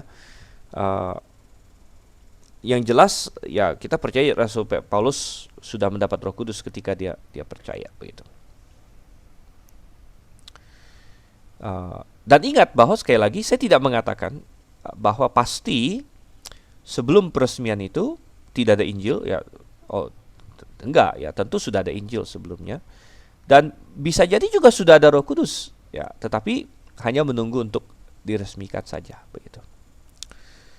Oke, kemudian pertanyaan Pak Sani lagi. Yerusalem perwakilan Yahudi, Efesus perwakilan bumi, Yudea, Kornelius, Samaria perwakilan apa? Samaria ya orang Samaria sih, gitu ya. Orang Samaria itu adalah campuran antara Yahudi dengan non Yahudi, sebenarnya. Oke, jadi ada 4 di situ. Kemudian dari Aliong lagi, apakah bisa dikatakan ke-12 murid di Efesus tersebut dibaptis ulang ke dalam air? Ya, mereka baptisan airnya mengulang ya. Baptisan airnya mengulang, mereka sudah pernah dibaptis oleh baptisan Yohanes. Nah, oleh baptisan Yohanes ini ada beberapa penafsiran, bisa jadi oleh Yohanes Pembaptisnya langsung atau oleh muridnya Yohanes, gitu ya. Tapi yang jelas mereka belum mengerti keselamatan. Jadi baptisan mereka itu ini tidak sah sebenarnya karena mereka belum diselamatkan gitu. Makanya Paulus beritakan Injil lagi ke mereka. Setelah mereka terima Injil yang benar, mereka memberi diri dibaptis lagi dengan benar gitu. Jadi banyak orang hari ini bingung, ya, kok saya waktu bayi sudah pernah dibaptis, ya, dan biasanya maksud mereka dipercik. Ya, tapi itu belum hitung karena kamu belum diselamatkan, gitu. Ataupun sudah dewasa, tapi kalau dia belum belum diselamatkan juga belum dibaptis dengan benar sebenarnya. Ya. Oke, kemudian dari Reinhardt, jadi baptisan air dan baptisan Roh Kudus tidak dapat diparalelkan karena ada perbedaan tujuan. Ya, tentu beda tujuan. Ya, tentu beda tujuan. Misal baptisan air melambangkan Injil, mati bersama Tuhan dan bangkit bersama Tuhan sebagai tanda pertobatan. Oke, juga setelah keluar dari air, tubuh kita berangsur kering, airnya hilang. Oke, maksudnya apa itu? Meanwhile, baptisan Roh Kudus itu hanya untuk peresmian jemaat. Roh Kudus tidak berangsur hilang dari individu yang dibaptis seiring berjalannya waktu. Ya, tentu ya. Roh Kudus tidak hilang, melainkan dia tetap bersama dengan kita, dan baptisan Roh Kudus memang adalah bertujuan untuk meresmikan jemaat, ya, meresmikan jemaat dan tahapan pemberitaan Injil di daerah tersebut, begitu. Oke, baik. Pertanyaan-pertanyaan baik. Apakah ada pertanyaan lain lagi? Wah, tidak terasa sudah ini ya, sudah mau jam 9. Karena memang topik yang menarik. Jadi saya yakin masih banyak ya, banyak sekali orang tidak mengerti hal ini. Bahkan saya bisa yakin bahwa mayoritas teolog tidak memahami poin yang satu ini. Jadi memang perlu dicerna dengan pelan-pelan. Nanti kalian ini boleh tonton lagi ininya apa, rekamannya atau ini istilahnya ini, papan tulis ini boleh ini ya, boleh disimpan. Biasa saya screenshot. Coba saya screenshot dulu ya. Coba saya gedein dulu deh. Oke, sebentar. Oke, saya screenshot. Screenshot. Screenshot.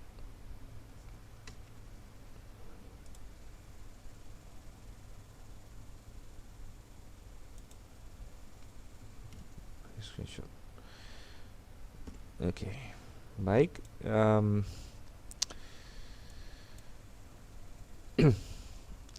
Oke, ada yang mau ditampilkan lagi? Coba sebentar ya. Pak Tio Andi bertanya, masa penghabisan transisi perwakilan dari ujung bumi. Iya benar. Ya, jadi ujung bumi kan berarti sudah untuk semua tempat ya, termasuk Indonesia begitu. Jadi nggak perlu diresmikan di Indonesia lagi, ya, karena sudah ujung bumi begitu.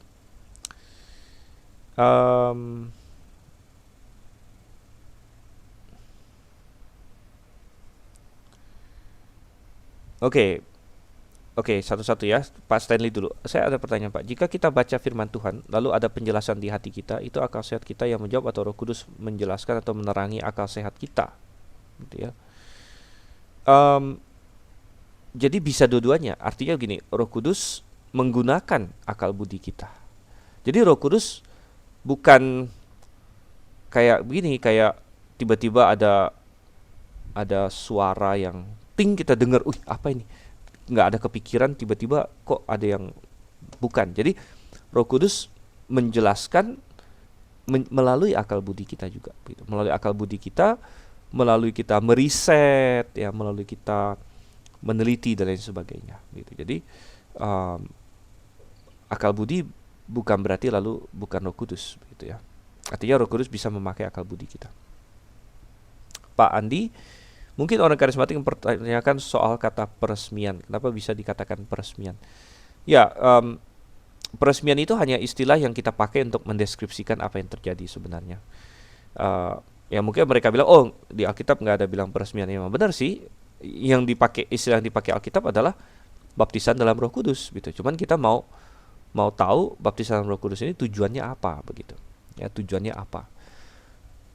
Dan kita melihat bahwa tujuannya adalah untuk memulai, dibilangnya, tapi dibilang memulai juga gimana ya?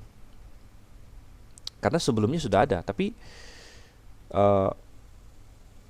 ya mungkin istilah yang tepat ya meresmikan itu. Karena istilahnya apa ya kita bilang, uh, sekali lagi padanannya adalah atau menabiskan ya. Padanannya adalah ketika kemah suci atau bait suci dimulai gitu. Coba saya lihat ya di misalnya di Keluaran ya, Keluaran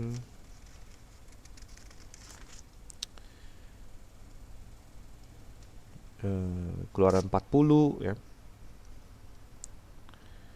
Jadi ketika bait kemah suci dimulai di situ, kemudian ketika bait suci dimulai di satu raja-raja 8 ya mungkin istilahnya pentahbisan gitu ya, pentahbisan bait suci dan sebagainya. Jadi ini adalah zaman yang baru gitu ya, zaman yang baru, perjanjian baru, ada hal-hal yang baru. Makanya kita menjelaskannya harus bertahap. Pertama kita harus menjelaskan bahwa ada perbedaan peranan atau pelayanan Roh Kudus di PL dengan di PB gitu. Dan dengan adanya pelayanan yang baru ini, maka ada masa transisi gitu, dan harus ada kapan dimulainya, kapan diresmikannya atau ditabiskannya pelayanan yang baru ini begitu kan. Dan terutama ini diperlukan untuk orang Israel. Nanti kita akan belajar apa sih tujuan utama bahasa lidah. Kenapa bahasa lidah kok banyak dikaitkan dengan baptisan dalam Roh Kudus? Ya, kalau kita lihat baptisan Roh Kudus itu kan bahasa lidah, terus ada bahasa lidah begitu. Kenapa? Hubungannya apa begitu? Karena nanti kita akan bahas tentang bahasa lidah, bahwa kita melihat dalam bahasa lidah itu tujuannya adalah untuk menjadi tanda bagi orang Israel sebenarnya. Nanti kita akan lihat menjadi tanda bagi orang Israel, gitu. Bahwa Tuhan sudah sekarang beralih dari menggunakan Israel secara eksklusif sebagai tiang penolong pada dasar kebenaran, sekarang menjadi menggunakan jemaat lokal. Itu tujuan utama bahasa lidah. Jadi cocok sekali dia dipakai dalam baptisan dalam Roh Kudus. Karena baptisan dalam Roh Kudus adalah peresmian ini, pelayanan jemaat ini tadi begitu. Ya, jadi Tuhan mau tunjukkan kepada orang Israel, saya tidak lagi eksklusif pakai Israel sekarang. Makanya dia pakai bahasa-bahasa lain gitu. Ya. Oke, jadi nanti akan semakin jelas gitu ya. Kita akan berhenti pada malam hari ini. Saudara Reinhard bertanya, kira-kira minggu depan cukup waktu untuk masuk ke materi karismatikisme? Ya, saya tidak tahu. Mungkin ya kita tidak akan tentu masuk ke materi karismatikisme. Kita akan coba habiskan materi yang sudah ada ini. Lalu nanti setelah mid-test selesai, baru kita akan masuk ke karismatikisme. Itu pun kalau tidak ada materi yang tersisa dari sini ya. Tapi kalau misalnya ada materi yang tersisa, kita selesaikan sedikit lagi, baru kemudian masuk ke materi karismatikisme yang nanti ada diktat yang baru gitu. Jadi diktat kita yang ini kan sudah mau selesai, ada sekitar 1 halaman lagi gitu ya. Tapi itu pun hanya yang mengenai sejarah, itu saya tidak akan terlalu bahas panjang lebar, itu hanya dibaca saja, nggak masalah. Jadi nanti ini ya diktatnya direvisi lagi Pak Ori, sudah saya masukkan yang ini yang baru ya. Jadi ya mau nggak mau karena ini ya berjalan. Jadi minggu depan adalah pertemuan terakhir sebelum mid test ya. Jadi minggu depan ketemu, kemudian 2 minggu lagi kita mid test, tentu bagi yang mau ikut ambil SKS gitu. Oke, baik, dengan demikian kita sudah sedikit melewati jam 9. Kita akan akhiri sampai di sini hari ini. Dan kita akan berdoa terlebih dahulu ya. Mari kita berdoa. Bapa di surga, kami mengucap syukur untuk kasih setiamu, dan tolong kiranya supaya kami dapat memahami dengan baik kebenaran firman-Mu, supaya semuanya klop dan baik Tuhan. Kau yang kami pimpin dan sertai. Kami berdoa nama Yesus Kristus. Amin. Oke, jadi selamat malam semuanya.